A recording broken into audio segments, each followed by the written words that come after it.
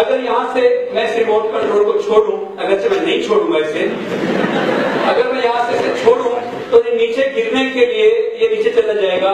آپ کا بھی یہ خیال ہے، میرا بھی یہ خیال ہے، ہمارا یہ خیال تو سورج کے بارے میں بھی تھا کہ سورج جو مشرق سے نکلتا ہے اور مغرب میں غروب ہوتا ہے تو یہ زمین کے ارد گرد گھومتا ہے. ہمیں نظر آتا تھا نا آنکھوں سے، جب ہمیں آنکھوں سے دکھائی دے رہا ہے تو سائنسدانوں کی بات کیوں مانے؟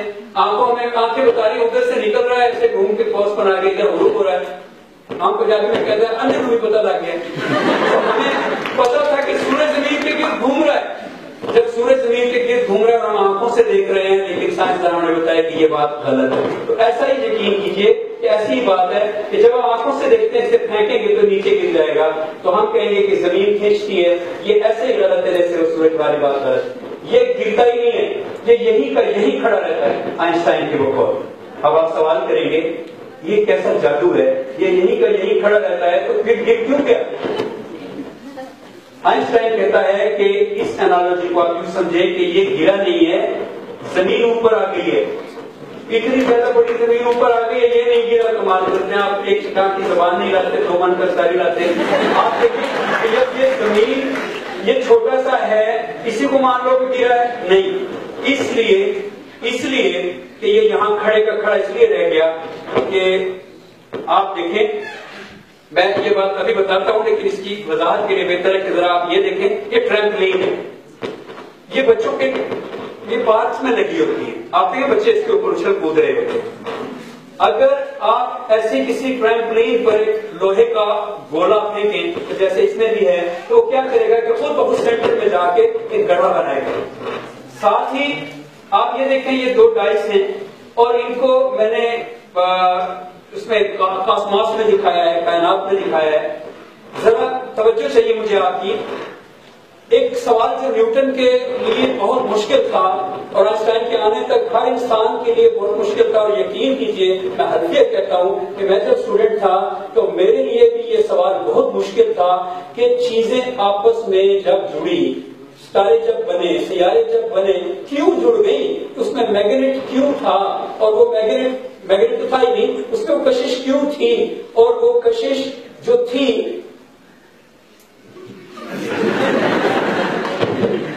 اس میں تھی، یہ اس سے کم آواز ہے. اچھا، تو جو کشش اس میں تھی چیزوں میں ہوتی ہے وہ کیوں ہے؟ لیکن آئنسٹائن کا احسان ہے ہم پہ، پوری انسانیت پہ. ذرا توجہ دیجیے گا سیریسلی. یہ اسپیس میں فرض کریں اڑ رہے ہو اور یہ بہت چھوٹے ہیں، چھکے کھیلنے والے، اور اتفاقاً ایسا اتفاق اسپیس میں کروڑوں خربوں بار ہوتا ہے، اور اتفاقاً ان کی ویلاسٹی ایک دوسرے سے زیادہ نہ ہو. اگر زیادہ ہو تو پھر تو ایک یہاں ہے نا تو دوسرا آئے گا اور یوں کر کے.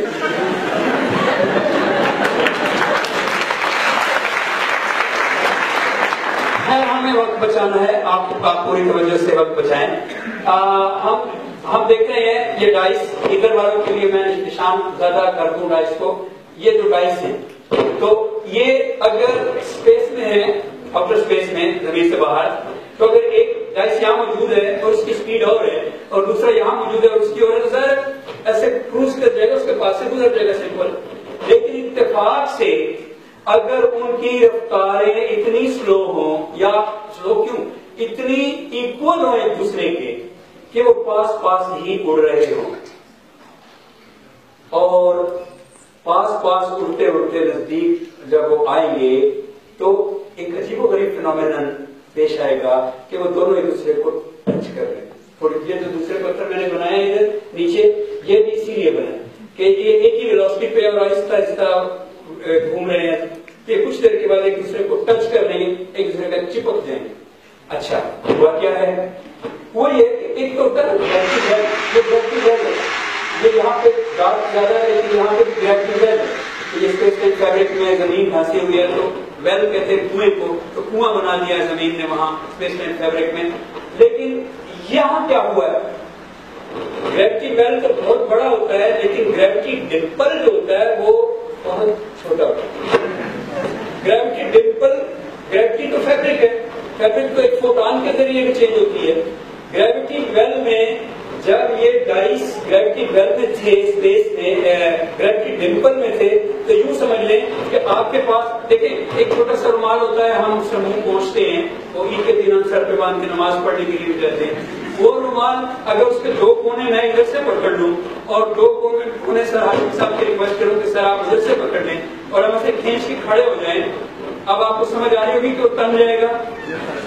اب اس کے میں اگر ایک کنچا کہتے ہیں بٹے کو, کنچا کہتے ہیں کانچ کی گولی کو, اگر اس میں میں کنچا ایسے پھینکوں گا تو کیا ہوگا کہ وہ لڑک کر درمیان میں چلا جائے گا. اگر میں دوسرا پھینکوں گا تو کیا ہوگا کہ وہ لڑک کر درمیان میں جائے گا اور اس کے ساتھ جڑ جائے گا.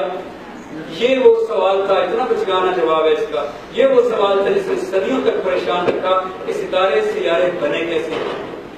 جتنی بھی اسپیس ٹائم فیبرک ہے وہ کپڑے کی طرح سے, وہ فیبرک اسی لیے کہتے ہیں نا, فیبرک کپڑے کو ہی کہتے ہیں, تو کپڑے کی طرح سے جہاں چھوٹا مادہ موجود ہے وہاں چھوٹا ڈمپل موجود ہے, جہاں بڑا مادہ موجود ہے وہاں گریوٹی بیل موجود ہے.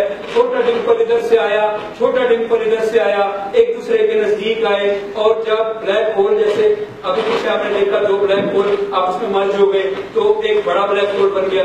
چھوٹے چھوٹے ڈمپل نزدیک آئے اور جب ایک دوسرے کے نزدیک آئے تو اسے ویسے ہی رومال کی طرح لڑک کر وہ دونوں اکٹھے ہو گئے. اب ان کا ڈمپل بڑا ہو جائے گا.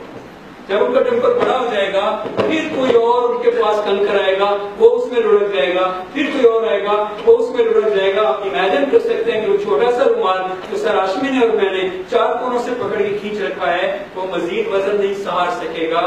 اس میں جتنے کنچے ہم ڈالتے چلے جائیں گے وہ نیچے ہوتا چلا جائے گا.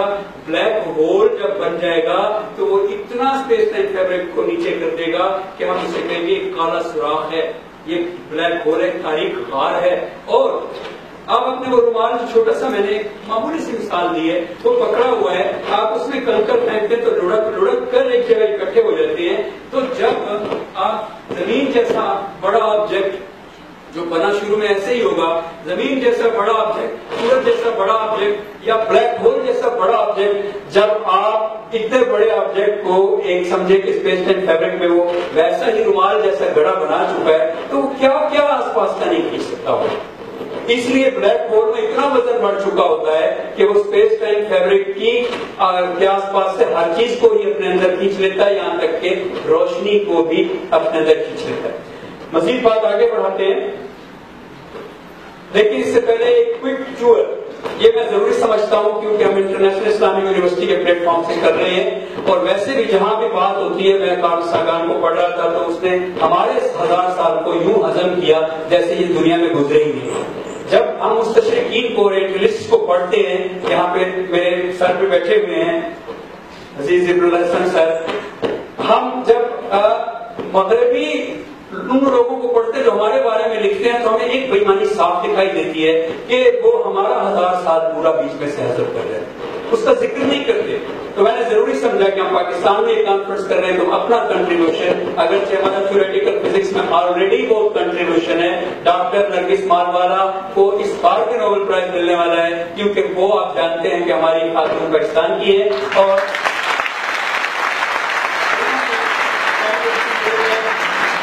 فزکس میں ایک اور پاکستانی بھی, ان کا نام میرے ذہن سے اتر گیا ہے. اسی طرح سے ڈاکٹر عبدالسلام نے پہلے نوبل پرائز لیا ہوا اور بہت بڑی بات پر لیا ہوا ہے. جب پیٹر ہگس کو نوبل پرائز دیا گیا تو اس دن کسی سائنسدان نے کہا تھا کہ یہ نوبل پرائز تو سلام کو پہلے دیا جا چکا ہے, اس کو دوبارہ کیوں دے رہے ہیں. بہت زیادہ تھیوریٹیکل فزکس کا رجحان ہے ہمارے پاکستان میں شروع سے. لیکن یہاں پہ میں تھوڑی بات کرنا چاہتا ہوں تیزی سے, صرف 10 منٹ لگیں گے یا 15, ہسٹری کی. کہ ہم نے بھی یہ, میں نے جو اس وقت لیفٹ سائڈ پہ امیج بنایا ہے یہ عرض مراد کہلاتا ہے. یہ مسلمانوں سے پہلے کی بات ہے. بابل ایک شہر ہوا کرتا تھا عراق میں, اب وہ بغداد سے 30 کلومیٹر کے فاصلے پر ایک گاؤں ہے اور اس کا نام ہے حلہ, وہاں پہ اس کے کھنڈرات موجود ہیں. بابل شہر وہی شہر ہے جہاں ہاروت ماروت فرشتے کا ذکر قرآن پاک میں ہے, وانزل الملکین ببابل ہاروت و ماروت.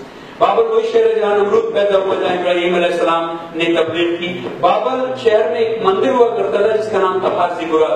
بابل کے لوگ جو تھے وہ فلکیات میں بہت ماہر تھے اور میتھس میں بہت ماہر تھے. تو آپ نے مشہور بات سنی ہوگی کہ ایک اساطیر کا حصہ ہے کہ دو فرشتے آسمانوں سے اترے، ہاروت ماروت، اور زمین پہ ایک رقاصہ تھی زہرا بے دف اس کا نام تھا. تو اس رقاصہ نے ان کو دھوکے سے ان سے اسم اعظم سیکھ لیا اور اس میں شاہ یوسف کی کباب پہن کے عرض برار کے مندر کے اوپر والی منزل پر، یہ ابھی ٹوٹا ہوا ایسا سین ہے، یہ 110 منزلہ تھا اور اس کی 400 فٹ بلندی تھی. اس کی آخری منزل سے اس نے پرواز کی اور وہ اڑ گئی، آسمانوں پہ چلی گئی. اور آج جو وینس ہے، جو زہرا ہے، سیارہ، یہ وہی لڑکی ہے جو اڑ کے گئی. قدیم فلکیات ہے، کاسمالوجی.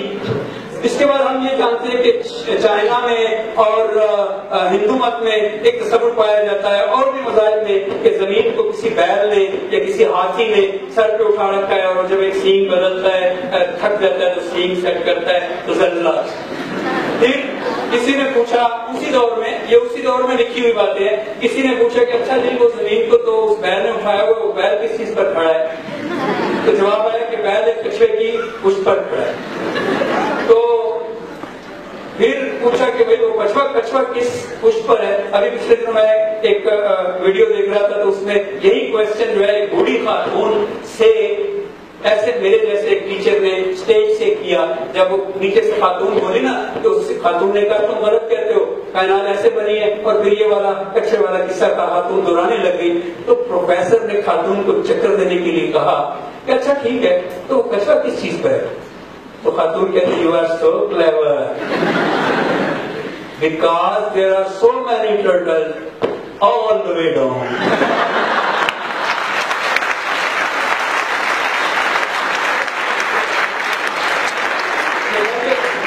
کچھوے ہیں، ایک کچھوے پہ دوسرا، دوسرے پہ دوسرا. یہ پرانی فلکیات ہے لیکن یہ اکیڈیمک نہیں ہے. اس میں اس دور کے اساطیر کھلی ملی ہے. فرسٹ اکیڈیمک پرسنالٹی دنیا کی جو ہے اس کا نام ہے ایراتوستھنیز. یہ نام یاد کرتے ہوئے مجھے 3-4 دن لگے. ایراتوستھنیز. اور ایراتوستھنیز کون ہے؟ جس نے سب سے پہلے کہا ارتھ از راؤنڈ. اور آپ لوگ حیران ہوں گے کہ یہ چھڑی جو میں نے یہاں لگائی ہے، یہ چھڑی یا یہ چھڑی یہ وہ والی تو نہیں ہے جو اس کے پاس تھی، لیکن میں نے نیٹ سے لے کے لگائی ہے. لیکن یہ چھڑی ایک اس کے پاس تھی. آج ہماری بچی، میری بیٹی مجھے کہتی ہے ابو یہ لے دیں، ابو وہ لے دیں.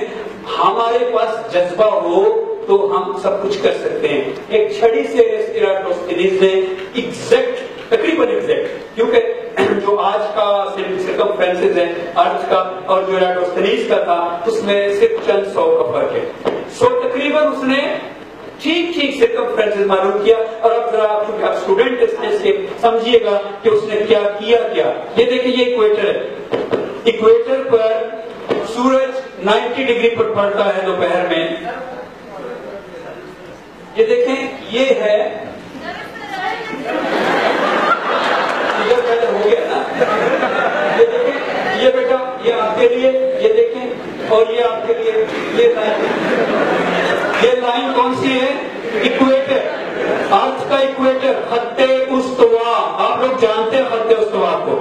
خط استوا زمین کے پیٹ پر ہے بڑا سا، اور خط استوا پر سورج 90 ڈگری پر پڑتا ہے، اسی لیے وہ سارے کالے ہیں. خط استوا پر دھوپ پڑتی رہتی ہے مسلسل. آپ خط استوا پر ایک شہر کا سائن، یہ نام لکھا ہے لیکن آپ سے پڑھا نہیں جا رہا ہوگا. سائن، یہ سائن نہیں ہے، سائن پر اس نے ایک چھڑی گاڑ دی اور 21 جون کو 12 بجے اس نے دیکھا کہ وہاں کوئی سایہ نہیں بن رہا. تو وہ لیفٹ سائڈ پہ آیا. افریقہ کے ملک مصر کے شہر الیگزینڈریا آج بھی ہے، اسکندر کے نام پہ. یہاں اس نے یہی چھڑی، یا لڑکوں کے لیے یہاں اس نے یہی چھڑی، یہ والی چھڑی یہاں اس نے یہ لگا رکھی ہے.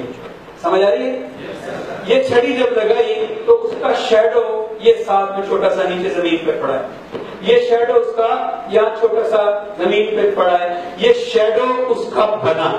تو وہ بڑا حیران ہوا اور اس نے پھر وہ قدم گنوائے. ایک بندے کو ہائر کیا کہ یہاں سے پیدل جاؤ وہاں تک فٹ گنو.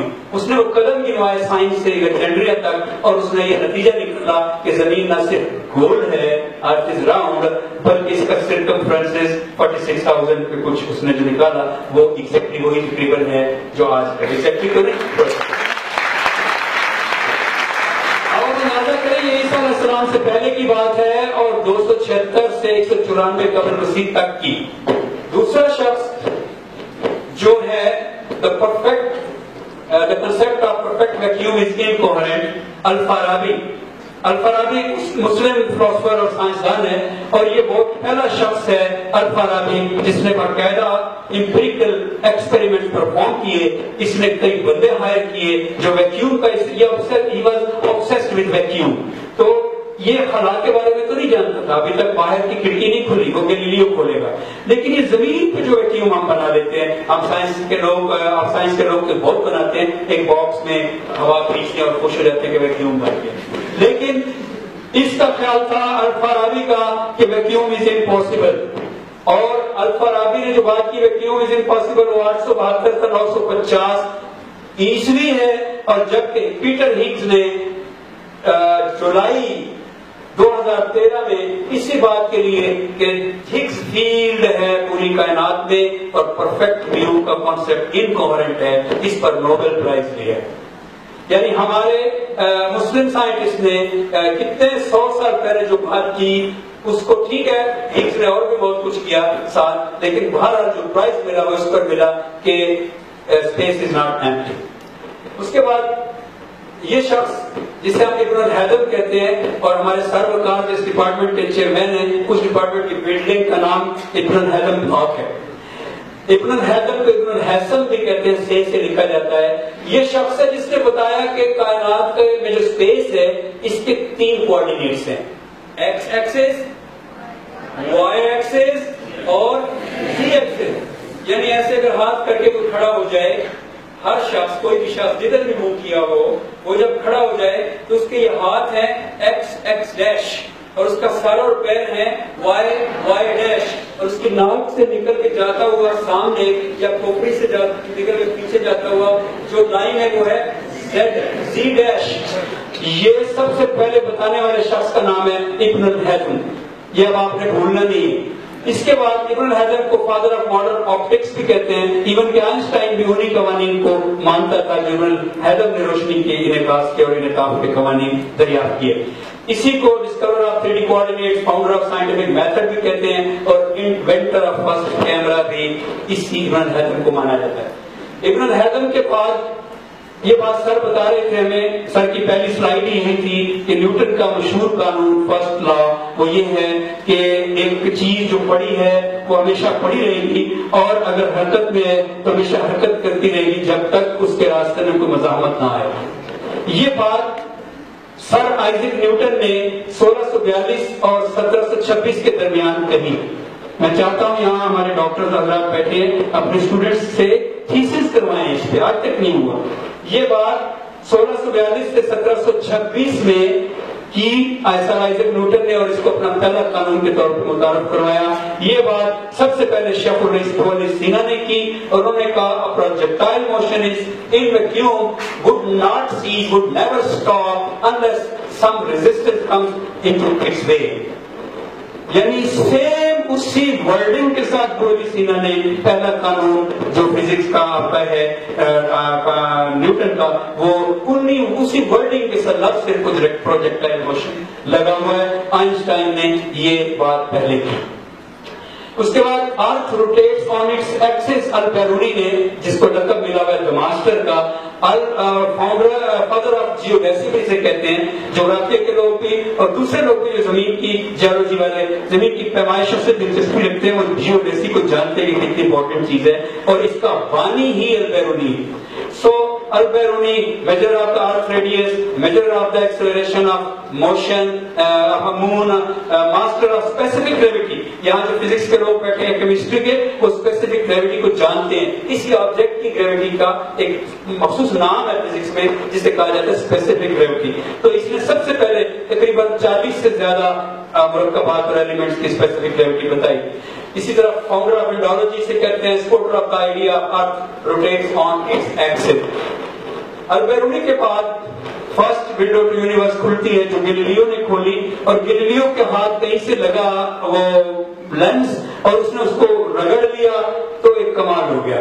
اس نے جب اس سے دوربین بنائی اور اس دوربین کو جب باہر کی طرف کائنات, پہلے تو اس نے دوربین جنگوں کے لیے استعمال کی اور بنائی بادشاہوں کے لیے کہ دور سے آتے ہوئے پھیلی بیڑے کا پتہ چل جائے, ہمارے دشمن کا پتہ ہمیں اس کو ہمارا پتہ چلے, اس سے پہلے ہمیں اس کا پتہ چل جائے. اس پرپز کے لیے بنائی گئی تھی.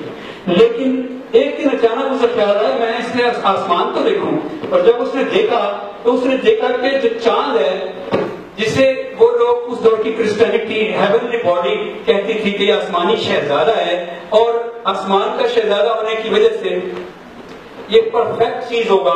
اس کے بارے میں افلاطون کے زمانے سے سمجھا جاتا ہے کہ یہ جو آسمان پہ چیزیں یہ بڑی پرفیکٹ ہے, امپرفیکشن صرف یہاں پر ہے.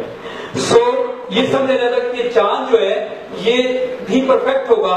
جب پہلی بار گیلیلیو کو نظر آیا کہ اس میں تو کھڈے ہیں, اس میں تو وہ ایک شعر بھی ہے کسی پرانے زمانے کے شاعر کا, کہ بلکہ کسی پرانے زمانے کے شاعر کا نہیں, کسی اچھے شاعر کا نعتیہ شعر ہے, نعتیہ, کہ چاند سے تشبیہ دینا یہ بھی کوئی انصاف ہے, اس کے منہ پر جھائیاں مدنی کا چہرہ صاف ہے. چاند سے تشبیہ دینا تو انصاف نہیں تھا کیونکہ چاند میں تو گڑھے ہیں. تو وہ حیران ہوا, اس سے تھوڑا سا دکھ بھی ہوا, خوشی بھی ہوئی. دکھ اس بات کا ہوا کہ چاند تو زمین کی طرف سے ہے, زمین پہ کھڈے گڑھے اس نے دیکھے ہوئے تھے, تو اس کا چاند کے بارے میں تھوڑا سا اس کے ساتھ جو ذرا مزید اس نے فینسی کیا. اگلے لینس کے ساتھ اس نے چیک کی اس کی جوپیٹر کی موشن. جوپیٹر ہمارا سیارہ مشتری سب سے بڑا سیارہ ہے نظام شمسی کا. جوپیٹر کی پیمائش کی اور شروع میں اسے لگا کہ کچھ دن کے لیے لمبا ہو جاتا ہے. پھر اس نے کہا کہ نہیں, لمبا نہیں ہوتا, کوئی باریک سے ستارے ہیں جو شاید دور ہوں لیکن اس کے آس پاس ہیں تو وہ لمبا نظر آتا ہے, باریک ستارے.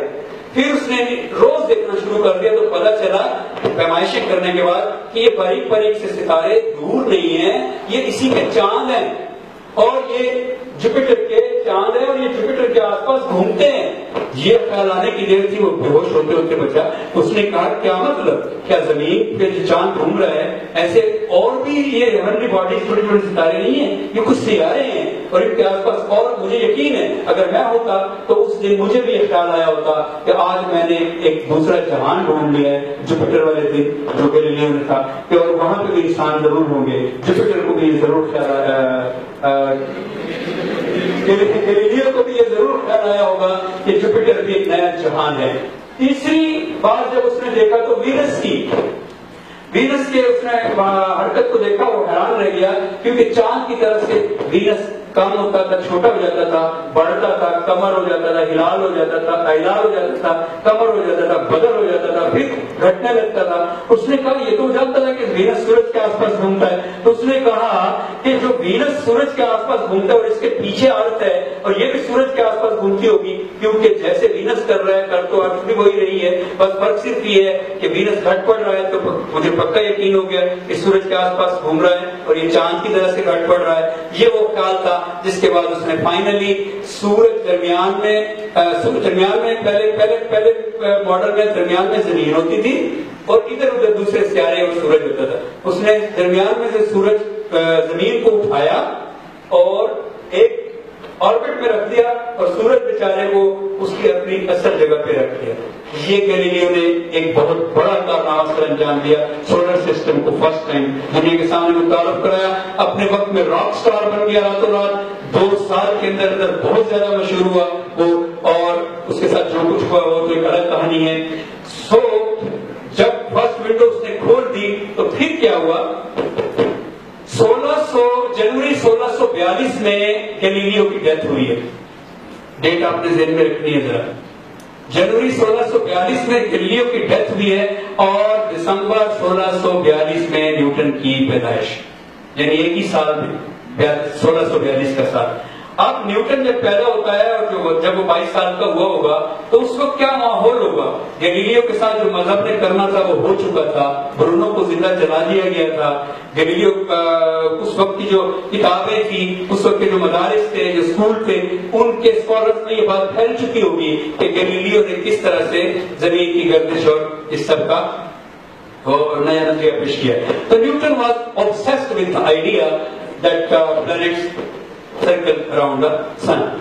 تو اس نے نیوٹن نے اس سے آگے سوچا ہے. اس نے کہا چاند جو ہے یہ زمین کے گرد بھی گھومتا ہے, اور یہ اگر آپ کو نظر آ رہا ہے تو یہ میں نے رسی سے بندھی ہوئی ایک تصویر دکھائی ہے. یہ زمین ہے اور یہ رسی کے ساتھ بندھا ہوا چاند ہے. تو اس نے سوچنا شروع کر دیا کہ زمین کے گرد جو چاند گھوم رہا ہے یا سورج کے گرد جو زمین گھوم رہی ہے, یہ جو گیلیلیو نے ہمیں بتایا ہے یہ گھوم کیوں رہی ہے. آگے نا گریوٹی کی بات, یہ گھوم کیوں رہی ہے, یہ سوال جب اس کے ذہن میں پیدا ہوا فرسٹ ٹائم تو کہتے ہیں کہ اس کے سر میں سیب لگا تھا.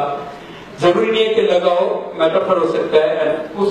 اس کو یہ خیال آیا کہ چیزیں جو زمین پہ گرتی ہیں, یہ میں نے سیب والی ویسے یہاں پہ دی ہے تصویر, جو چیزیں زمین پہ گرتی ہیں یہ دراصل زمین پہ گرتی نہیں ہے, زمین انہیں کھینچتی ہے, اور یہ چاند بھی زمین کھینچ رہی ہے اور چاند اس لیے گھوم رہا ہے. اب اس نے ایک کمال کیا, یہ تو وہ نہیں جان سکتا کہ گریوٹی کیا ہے اور وہ انویزیبل رسی کیا ہے جو زمین کو, آپ دیکھیں نا ایک رسی ہو آپ کے ہاتھ میں اور اس کے ایک سرے پہ 9th میں پڑا ہوگا, اس کے ایک سرے پہ آپ ایک ٹکڑی آپ کے ہاتھ میں ہو, اس کے سرے پہ آپ ایک رسی باندھیں اور اس رسی کے دوسرے سرے پہ آپ ایک پتھر باندھیں اور اس کو یوں یوں گھمائیں تو وہ ایسے گھومنے لگ جائے گا. اب اس کا جو پتھر ہے وہ باہر کو نکلنا چاہے گا اور اس کا جو سرا ہے لکڑی کا وہ اس کو اندر کی طرف روکنا چاہے گا. سینٹریپیٹل فورس اور سینٹریفیوگل فورس یہاں پہ کام کرتی ہے. یہ سوچا نیوٹن نے کہ اس طرح کی کوئی قوت ہے جو رسی کی طرح سے زمین کو, سورج کو پکڑے ہوئے اور وہ زمین کے آس پاس گھوم رہا ہے. لیکن اس میں تو وہ ناکام رہا کہ گریوٹی کیا ہے, لیکن اس نے اس کی میجرمنٹس بڑی پرفیکٹ نکالی. اتنی پرفیکٹ نیوٹن کے لاز, نیوٹن کے دو اجسام کے درمیان کشش شکل ہے, اس میں کیا میجرمنٹ ہے, چاند سورج کے درمیان کیا میجرمنٹ ہے, اور ستاروں میں کیا ہو سکتی ہے, اتنی پرفیکٹ اس نے سائنس دی. کیلکولس کا بانی کہا جاتا ہے اسے, کہ اس کے بعد سے میں تو سمجھتا ہوں, ڈاکٹر ساجد موجود ہیں, میں تو یہ سمجھتا ہوں کہ بابائے مادیت بھی نیوٹن ہے. اگر بات پالیٹکس کی ہے لیکن میں صرف 1 منٹ لوں گا کہ بابائے مادیت بھی نیوٹن ہے, کیونکہ Newton is a father of mechanics.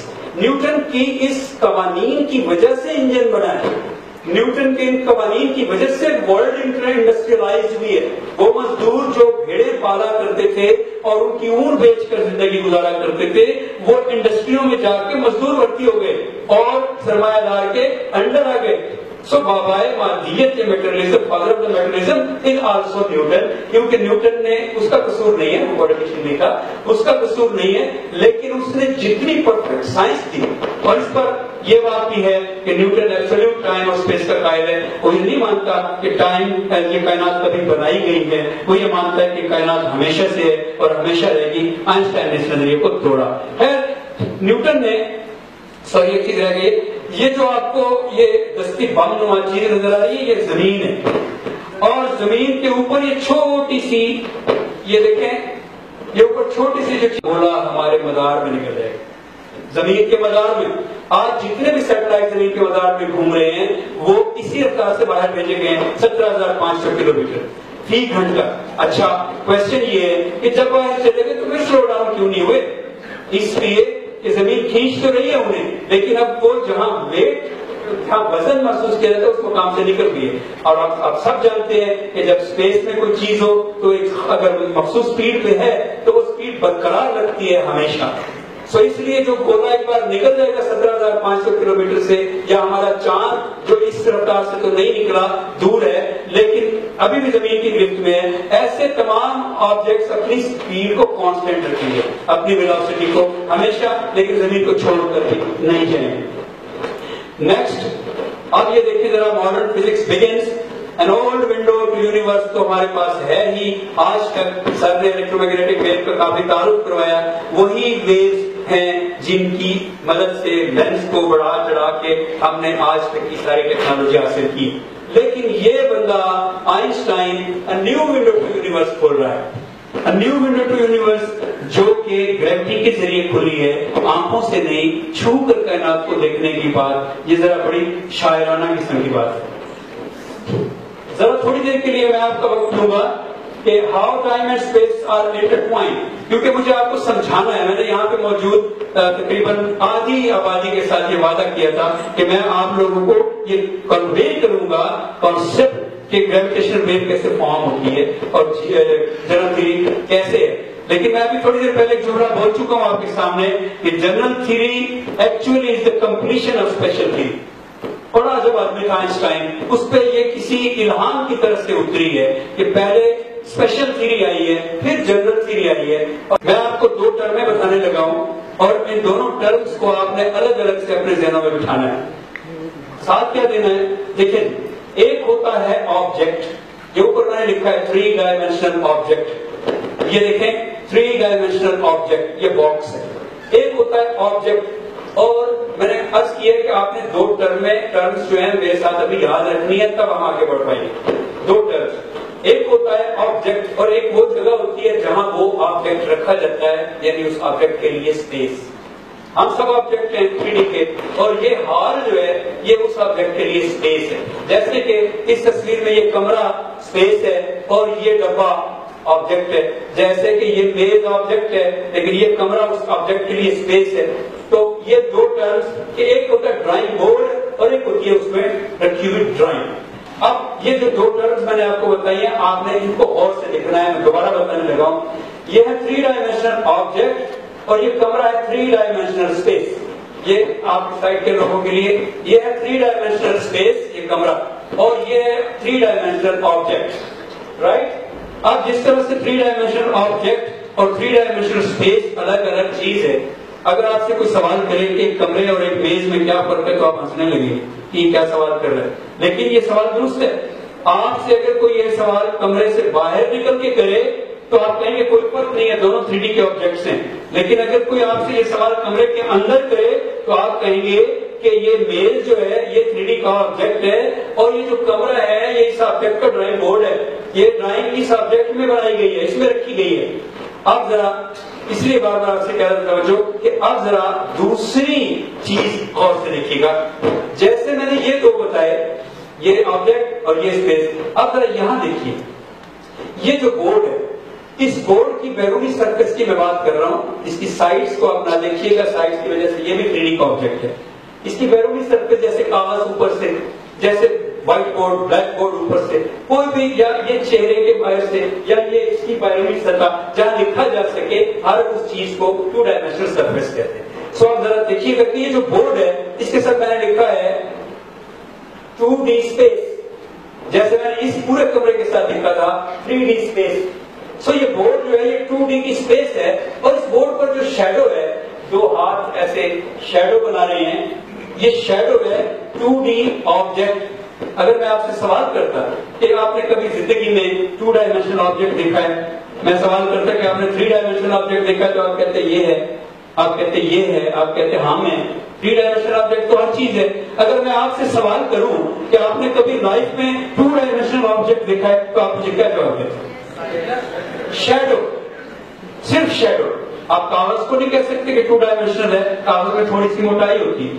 آپ پین سے لکھی ہوئی، انک سے لکھی ہوئی چیز کو بھی نہیں کہہ سکتے کہ آپ اس کو مائکروسکوپک لیول میں جا کے دیکھیں گے اس میں تھوڑی سی موٹائی ہوگی. ہم صرف شیڈو کے بارے میں کہہ سکتے ہیں، شیڈو کے اوپر شیڈو ڈال دیں، شیڈو کے اوپر شیڈو کی ایک لیئر، دوسری لیئر، تیسری لیئر، 1000 لیئر ڈال دیں، کیا موٹائی پیدا ہوگی؟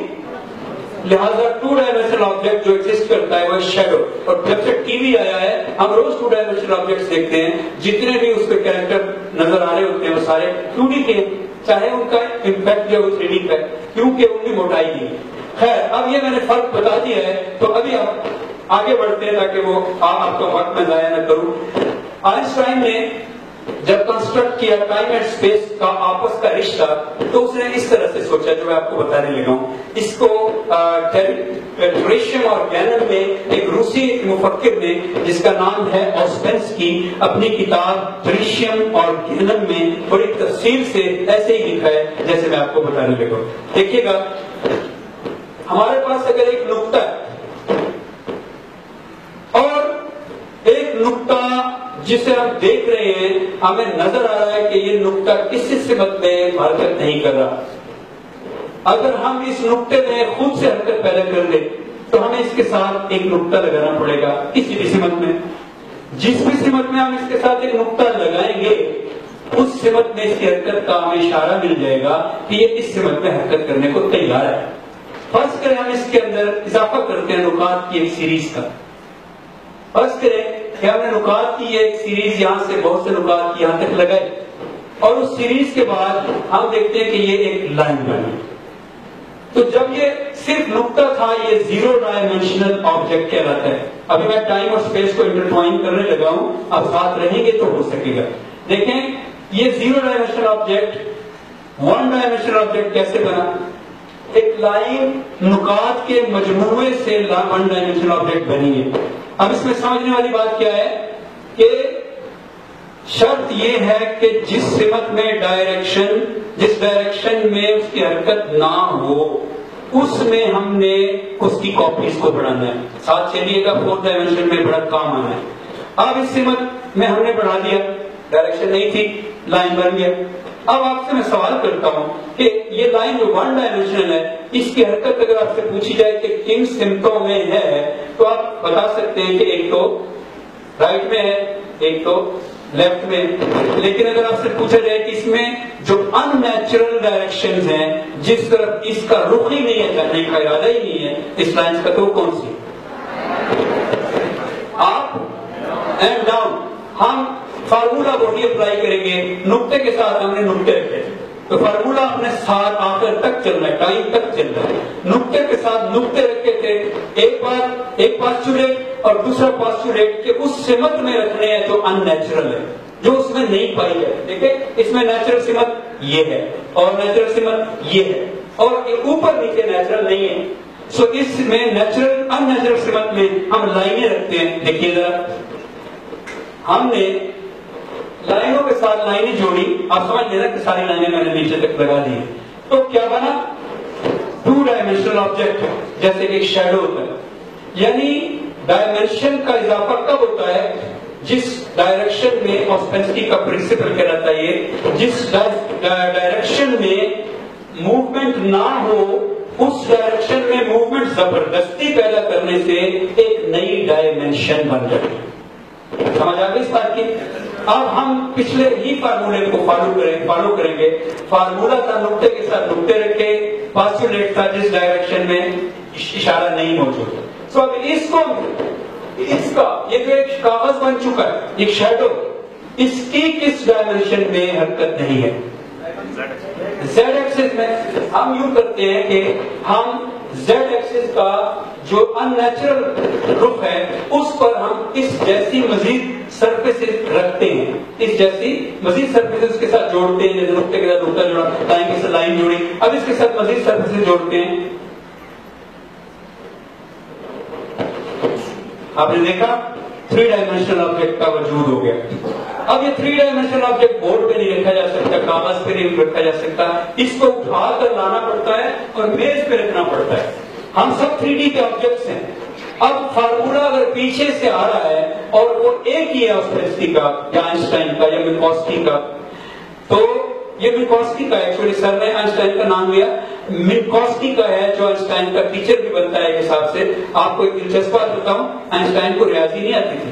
اسپیشل تھیوری آف ریلیٹیوٹی پیش کرنے کے بعد تک جنرل تھیوری کے زمانے میں آئنسٹائن کی ریاضی کا لیول بہت کمزور تھا. آئنسٹائن نے جنرل تھیوری کے لیے 3 سال باقاعدہ ریاضی سیکھی ہے, math. So Einstein was a guy who just did things, who just didn't do math. اس نے مطلب کیا جیسے ایک جینوئن بندہ کرتا ہے. فارمولا پیچھے سے آ رہا ہے, فارمولا آپ کے ذہن میں بیٹھ چکا ہوگا, وہی فارمولا ہمیں کہہ رہا ہے کہ آپ 3D کے آبجیکٹ کے ساتھ 3D کے آبجیکٹ اس ڈائریکشن میں جوڑیں جو ڈائریکشن اس میں بظاہر اشارہ موجود نہیں ہے.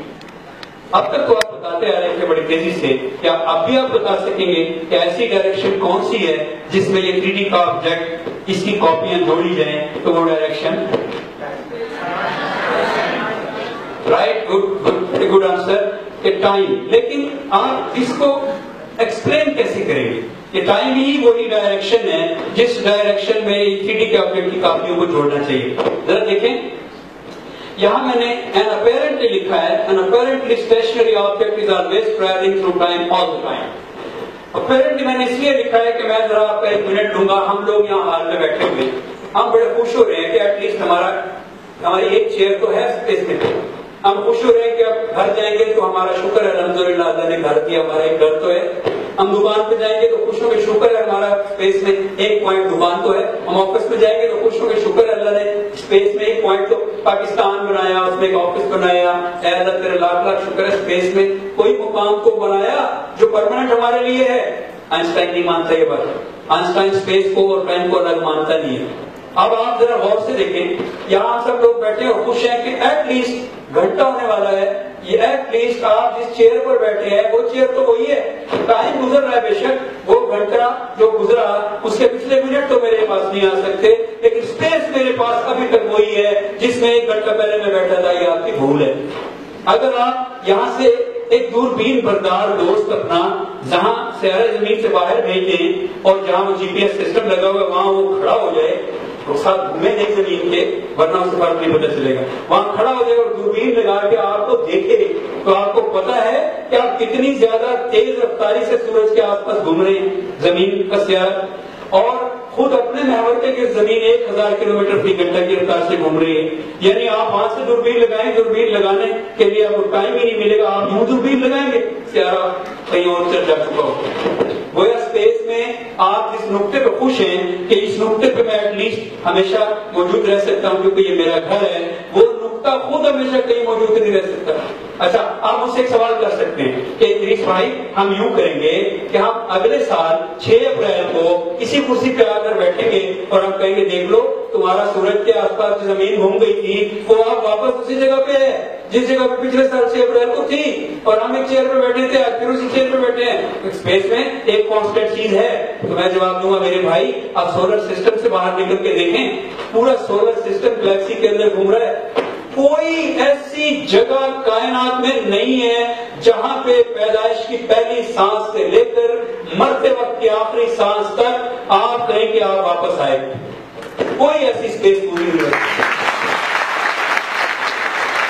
آپ کہیں سے بھی دیکھیں آپ واپس نہیں آتے اسپیس میں. اس لیے ویئر کا کوئی مطلب نہیں ہے وین کے بغیر, اور وین کا کوئی مطلب نہیں ہے ویئر کے بغیر. آئنسٹائن کہتا ہے کہ ویئر اور وین انٹرٹوائن ہے. جب تک وین معلوم نہیں ہوگا کوئی فائدہ نہیں ویئر کا, ہمیں معلوم ہو بھی تو. جب تک ویئر نہیں معلوم ہوگا کوئی فائدہ نہیں وین کا, ہمیں وہ معلوم ہو بھی تو. ہے اب ذرا یہاں غور سے دیکھیے گا نیچے یہ کہ مجھے یہ ہمارے پاس یہ دیکھیے یہ ہمارے پاس کیا ہے, ہمارے پاس گریڈ ہے 3D کی XYZ کی.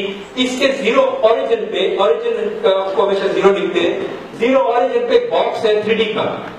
آپ لوگ دیکھ رہے ہیں کہ نیچے گھڑی چلتی چلتی چلتی جا رہی ہے لیکن یہ باکس یہیں کا یہیں رکا ہوا. اس کا مطلب کیا ہوا کہ اسپیس میں باکس بظاہر دیکھیں اوپر لفظ جا رہا ہے اپیرنٹلی تو اسپیس میں بظاہر یہ باکس ایکس وائی زی پر رکا ہوا ہے ایسے جیسے میرے ہاتھ میں. ٹھیک ہو گیا. اب آپ دیکھیں گھڑی چل رہی ہے تو an apparently stationary object is traveling through the time all the time. اب دیکھیں نا آپ ذرا غور سے, یہ میں آپ کے سامنے حرکت کر رہا ہوں, اس کو کہتے ہیں اسپیس میں حرکت, اور چونکہ میں آپ کی آنکھوں کے سامنے کر رہا ہوں تو یہ حرکت کہلاتی ہے ایکس ایکسس میں حرکت. لیکن اگر میں یہاں پاس ہو جاؤں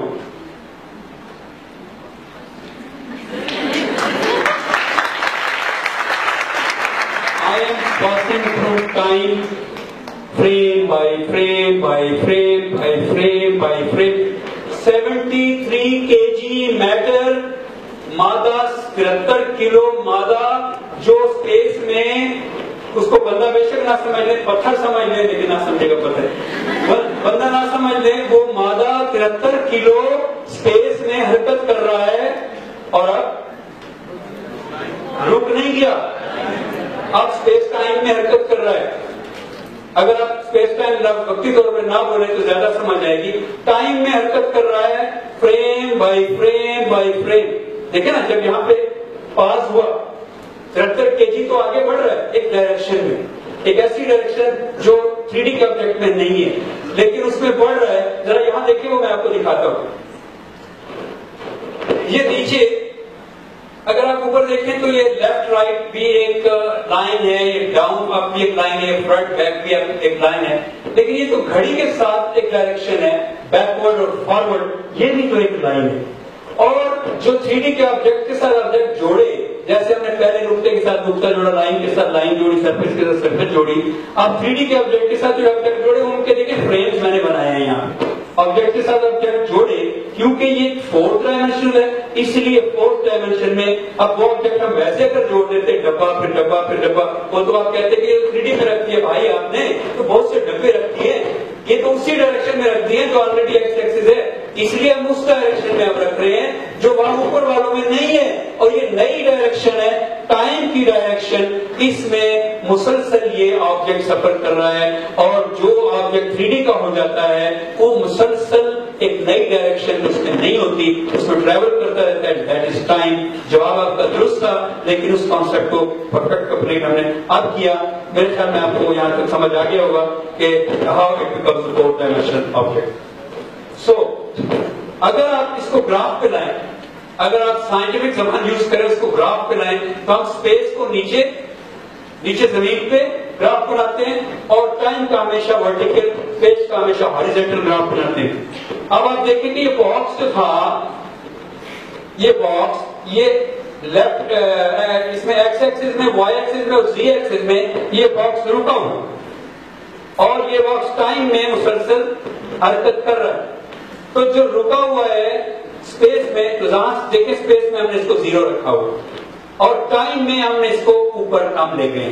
سو ہر وہ چیز جو رکی ہوئی ہوتی ہے, جب اس کا گراف بنایا جائے گا تو رکی ہوئی چیز کا گراف آپ اپنے فریم آف ریفرنس سے ورٹیکل سیدھا بنائیں گے, اور ہر وہ چیز جو حرکت کر رہی ہوتی ہے, اب یہ حرکت تو ٹائم کی ہے, ہر وہ چیز جو حرکت کر رہی ہوتی ہے, جیسے ویسے یہ بھی حرکت معمولی ہے, زیادہ تر ٹائم کی دکھائی گئی ہے. اب دیکھیں نا ٹائم فریم بائی فریم کیسے پاسٹ سے فیوچر ہوتا ہے. یعنی یہ کھلاڑی گولف کا جو ہٹ کرنے سے پہلے پاسٹ میں تھا, ہٹ کمپلیٹ کرنے کے بعد فیوچر میں آ گیا, اور یہ frame by frame by frame by frame by frame travelling in to a direction, that direction an object of 3D اس کے پاس نہیں, وہ ڈائریکشن اس میں نہیں تھی, اب اس ڈائریکشن میں اس نے ٹریول کیا ہے. اسی کہتے ہیں ٹائم میں ٹریول کیا اس نے. ٹائم میں ہر آبجیکٹ ٹریول کرتا ہے. یاد رکھیے کہ ہر رکا ہوا آبجیکٹ ٹائم میں روشنی کی رفتار سے سفر کر رہا ہوتا ہے, اس کی رفتار شیئر ہوتی ہے اسپیس میں. خیر بہت ٹیکنیکل ہو جائے گا, آگے بڑھتے ہیں. یہاں پہ اگر آپ کو نظر ہے مطلب بہت ہے, تو یہ آئنسٹائن کھڑا ہے اور یہ ہنری ہے. آئنسٹائن کھڑا ہے اور ہنری ایک کارٹ میں ہے, کار سی ہے, اور وہ جا رہی ہے. تو جب آئنسٹائن کا گراف بنے گا ٹائم میں تو سیدھا بنے گا, اسی کہتے ہیں ورڈ لائن, اور جو ہنری کا بنے گا تو ترچھا بنے گا. اب اگر یہاں تھوڑی سی آپ توجہ رکھیں, یہ میں ادھر والوں کو بھی بتا دوں کہ جو آئنسٹائن کھڑا ہے یہ کھڑا ہے, اور جو ہنری ہے یہ چل رہا ہے. سو آئنسٹائن کا جو گراف بنے گا ٹائم میں وہ سیدھا بنے گا, کیونکہ ہم پیچھے دیکھ آئے ہیں یہ گراف, یہ باکس کا گراف سیدھا کیوں بنا, کیونکہ ٹائم میں باکس رکا ہوا تھا اسپیس میں, یہ اسپیس میں رکا ہوا تھا. اسپیس میں رکے ہوئے آبجیکٹ کا ٹائم میں گراف سیدھا بنتا ہے, اسی لیے ہنری کا گراف یہاں پہ آئنسٹائن کا گراف سیدھا بنایا گیا ہے, اور ہنری جو حرکت کر رہا ہے اس کا گراف ترچھا بنایا گیا. اب یہاں پہ تھوڑی سی توجہ پھر چاہیے, اور وہ بھی صرف آدھے منٹ کے لیے, اس سے زیادہ نہیں, پھر بے شک ہو جائیے گا. اب یہ جو ہے تھوڑی سی توجہ چاہیے کہ اگر آپ اس کو پکڑیں اور اس کو اس طرح سے پکڑیں کہ اس کو ٹوسٹ کر دیں کہ یہ سیدھا کر دیں, تو یہ خود بخود ترچھا ہو جائے گا نا. یعنی آپ دیکھیں ادھر والے کہ یہ جو ہنری کا گراف ہے, اس کو آپ زبردستی ہاتھوں سے پکڑ کے اسے کہیں سیدھے ہو جاؤ, اسے آپ سیدھا کر دیں ورٹیکل, تو یہ جو گراف ہے جو آئنسٹائن کا گراف ہے یہ خود بخود ترچھا ہو جائے گا نا. اس بات کا مطلب کیا ہے؟ اس بات کا مطلب یہ جب آپ بس میں جا رہے ہوتے ہیں تو آپ بس میں بیٹھے ہیں, چائے ڈال سکتے ہیں کپ میں, اس کا مطلب آپ کا فریم اسٹیشنری ہے, آپ کا ویلڈ فریم ہے, آپ رکے ہوئے ہیں, اور جو درخت پیچھے کی طرف بھاگ رہے ہیں وہ حرکت میں. آئنسٹائن ایک بات بڑی محنت کر کے سب کو منوانا چاہتا ہے, وہ یہ کہتا ہے کہ آپ ہمیشہ اپنے فریم کو, چاہے آپ ہوائی جہاز میں بھی بیٹھے ہوئے ہیں, اپنے فریم کو ویلیو دیا کریں. آئنسٹائن اس طرح کا بندہ ہے, وہ کہتا ہے کہ آپ ہوائی جہاز میں بیٹھے ہیں, ہوائی جہاز جو ہے نا یہ بس کل کائنات ہے, اور جو نیچے زمین بھاگتی ہوئی آ رہی ہے نا، یہ پتہ نہیں کون ہے بھاگ رہا ہے. یعنی آپ جہاں بیٹھے ہیں، آپ اس وقت جہاں بیٹھے ہیں، ہمارا انرشل فریم ہے، تو یہ فریم ریئل ہے. حالانکہ ہمیں پتا ہے کہ زمین گھوم رہی ہے، کہکشاں گھوم رہی ہے، سب کچھ ہے، بٹ مسئلہ یہ ہے کہ ٹائم اینڈ اسپیس ریلیٹو ہے اور کوئی ایبسولوٹنس اس میں نہیں ہے. سو ہم کہہ ہی نہیں سکتے کوئی ریلیٹو ٹائم. اس لیے ہر کسی نے اپنے فریم کو سیدھا ماننا ہے اور اپنے آپ کو کھڑا کر دینا ہے، اور دوسرے کا یہ اچھا دینا ہے. بہت ٹیکنیکل ہے لیکن میں نے کسی حد تک اس کو انٹرٹوائن کیا جو ٹائم اینڈ اسپیس ہوتے ہیں. یہاں پہ اسپیشل تھیوری اور ریلیٹیوٹی کی آخری بات جو ویسے ہی میں نے آپ کے شوق کے لیے کرنی ہے. اسپیشل تھیوری اور ریلیٹیوٹی میں آئنسٹائن نے 3 چیزیں ثابت کی. ایک یہ کہ ٹائم ڈائلیشن واقع ہوتا ہے، دوسری یہ کہ لینتھ کانٹریکشن واقع ہوتا ہے، اور تیسری یہ کہ ماس انکریمنٹ، ماس انکریز ہوتا ہے. اب اس بات کی تفصیل میں نہیں جاؤں گا، اس لیے بہت وقت لینے والی بات ہے. صرف یہ بتاؤں کہ یہ آپ دیکھیں یہاں پہ ایک 2 بہنیں ہیں، ٹوین پیراڈاکس اسے کہتے ہیں. اس بہن نے اپنی بہن کو روانہ کیا، تو یہ جو کلاک ہے یہ یہاں پہ موجود ہے. لیکن جب یہ واپس آئی تو اس کے صرف 5 منٹ گزرے ہیں، اور اس کا دیکھیں کتنا زیادہ ٹائم گزرا. یہ اتنا زیادہ ٹائم گزرا، یہ بڈھی ہو گئی ہے، اس کے ہاتھ میں چھڑی ہے، سوٹی ہے. ایک بیٹا جس کی عمر 1 سال ہے اور ایک باپ جس کی عمر 20 سال ہے، اگر باپ 20 سال کا روشنی کی رفتار کے 1/10 سے اسپیس میں چلا جائے، یا اسپیس میں جانے کی ضرورت نہیں ہے، زمین پہ کسی گھومنے والی چیز میں بیٹھ کے اس چیز کو ایک خاص 1/10 آف اسپیڈ آف لائٹ سے گھمانے لگ جائے، تو وہ جب واپس آئے گا 1 سال کے بعد تو باپ 21 سال کا ہوگا اور بیٹا ہو سکتا ہے 80 سال کا. اتنی بڑی ڈیڈکشن توڑ دی انہوں نے. ڈیڈکشن ہوا کرتی تھی کہ باپ ہمیشہ عمر میں بیٹے سے بڑا ہوتا ہے. اب اگر سقراط کو یہ نئی ڈیڈکشن پتہ چلے کہ انہوں نے تو ڈیڈکشن کا ہی بیڑا غرق کر دیا ہے جنرل ریلیٹیوٹی اسپیشل میں. لیجیے جی ہم نے بات ختم کر لی اسپیشل تھیوری کی. میں تھوڑے وقت میں آپ کو نہیں سمجھا سکتا. اگر آپ کے پاس پورا سیمیسٹر ہو تو میں آپ کو اسپیشل تھیوری آف ریلیٹیوٹی واقعتاً میں اچھی بڑی طریقے سے سمجھا سکتا ہوں.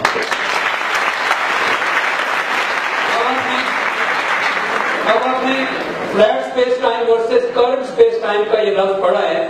یہ اس طرف جو لیفٹ سائڈ پہ یہ فلیٹ اسپیس ٹائم جو کہ ایگزسٹ نہیں کرتی ایکچولی، کیونکہ کائنات میں تو آبجیکٹس ہیں چھوٹے چھوٹے پتھر سے لے کے بڑے بڑے کہکشاؤں تک، لیکن یہ جو لیفٹ سائڈ پہ ہے یہ ایگزسٹ کرتی ہے. فلیٹ اسپیس ٹائم ایگزسٹ نہیں کرتی، بٹ اس نے کریٹ کیا اسپیشل تھیوری کو، اس کے لیے ہمارے دل میں عزت ہے. لیکن جنرل تھیوری جو ہے وہ کرو اسپیس ٹائم ہے اور یہ لیفٹ سائڈ پہ موجود ہے.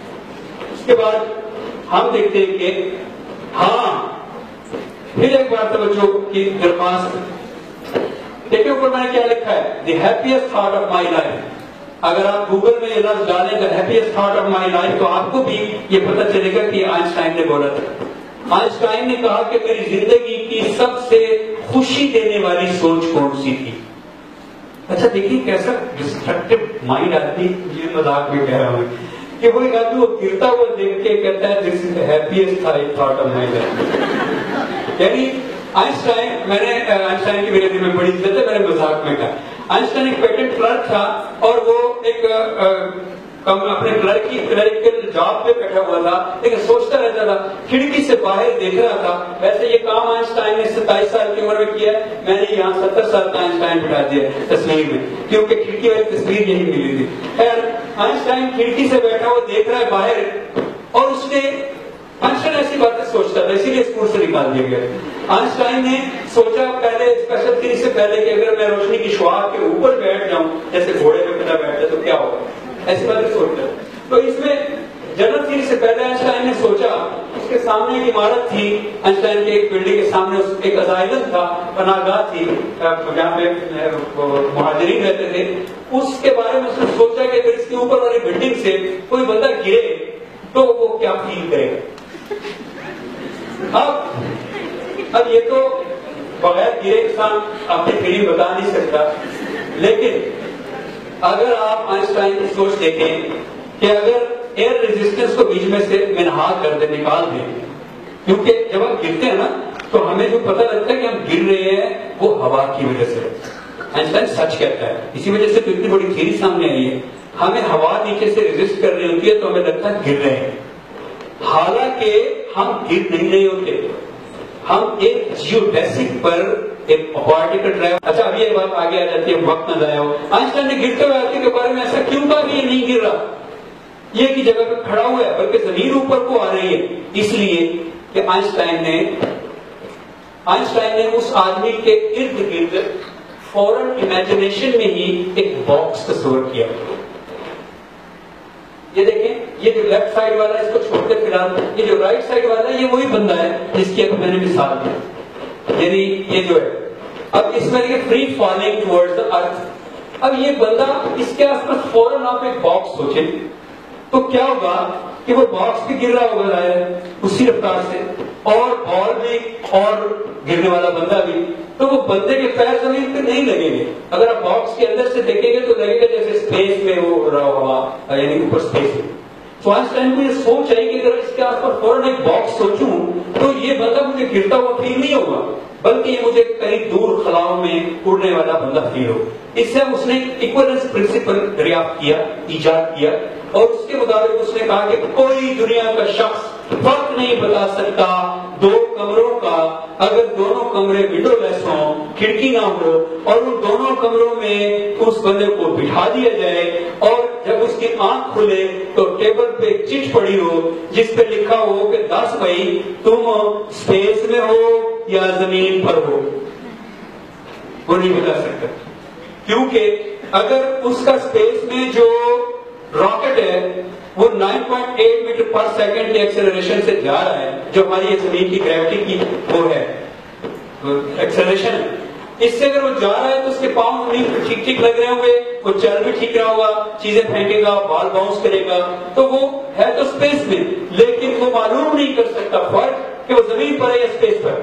سو زمین کی گریویٹیشنل جو فیلڈ ہے یہ کچھ نہیں ہے, یہ جسٹ ایکسلریشن ہے, وہی ایکسلریشن جو اسپیس میں ایک باکس اوپر کی طرف, اسپیس میں ویسے اوپر ہوتا نہیں ہے, اگر وہ بائیں طرف بھی بھاگے تو پاؤں تو زمین پہ ہی لگے گی, ہر سر کے اوپر والی چیز کو ہم اوپر سمجھتے ہیں. اسپیس میں وہ ایک باکس کے اندر اسپیڈ سے جا رہا ہو, he was cruising through space, اور 9.8 میٹر پر سیکنڈ سے جا رہا ہو, تو کبھی فرق نہیں بتایا جا سکتا کہ وہ زمین پر ہے یا اسپیس پر ہے, ان دونوں کمروں کے درمیان. جب یہ سوچ آئنسٹائن کو آئی تو ساتھ ہی آئنسٹائن کو یہ سوچ بھی آئی, یہ بڑی بڑی ڈینجرس سوچ ہے. میں آپ کو تھوڑی دیر پہلے پوری سینا شیف الرئیس کا بتا رہا تھا کہ پروجیکٹائل موشن کے بارے میں نیوٹن کا پہلا قانون اصل میں انہوں نے پیش کیا تھا. انہوں نے ایک اور بات بھی کی تھی, انہوں نے کہا تھا کہ if light is coming from some source, it is being emitted from some source, it means that light is particles. So light کو پارٹیکل کہنے والا پہلا بندہ بھی شیف الرئیس گولڈسٹین ہے.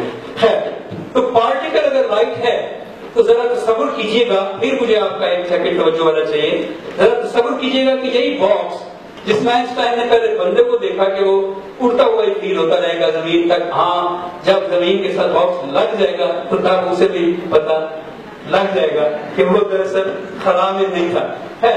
تو اسی طرح کا باکس یہ والا سوچ لیں, اور یہاں ایک فوٹان سوچ لیں, ایک فوٹان, ایک ذرہ, پارٹیکل, لائٹ. تو کیا ہوگا کہ یہ باکس اوپر جائے گا باکس تو فوٹان نے نیچے آنا نا. اس کا مطلب کہ آئنسٹائن کو فوری طور پہ سوچ آئی کہ اگر میرا ایکویلنس پرنسپل درست ہے تو پھر لائٹ کو بھی گریوٹی کے اثر میں گرنا چاہیے. اور دیکھیں کتنی حیران کن بات, آپ سب بھی آج زندگی میں پہلی بار سن رہے ہوں گے کہ ہم تو سمجھتے ہیں بھاری چیزیں زمین پہ گرتی ہیں, آئنسٹائن کہتا ہے زمین پہ لائٹ بھی گرتی ہے. یہ بات نہیں ہے, زمین پہ لائٹ گرتی ہے, روشنی گرتی ہے. بھائی آپ کہتے ہیں کہ سر ایک کاغذ کا ٹکڑا نہیں گرتا جب ہوا چل رہی ہو, آپ کہہ رہے ہو لائٹ گرتی ہے. جی ہاں, زمین پہ لائٹ گرتی ہے بالکل ایسے جیسے پتھر گرتا ہے. جب یہ سوچ آئنسٹائن کو اس طرف سے آ رہی ہے تو یہ سوچ بھی اس کی ڈیولپ ہوئی کہ لائٹ بھی بیٹ ہوتی ہے, لائٹ بھی گریوٹی کے فیلڈ میں گرتی ہے.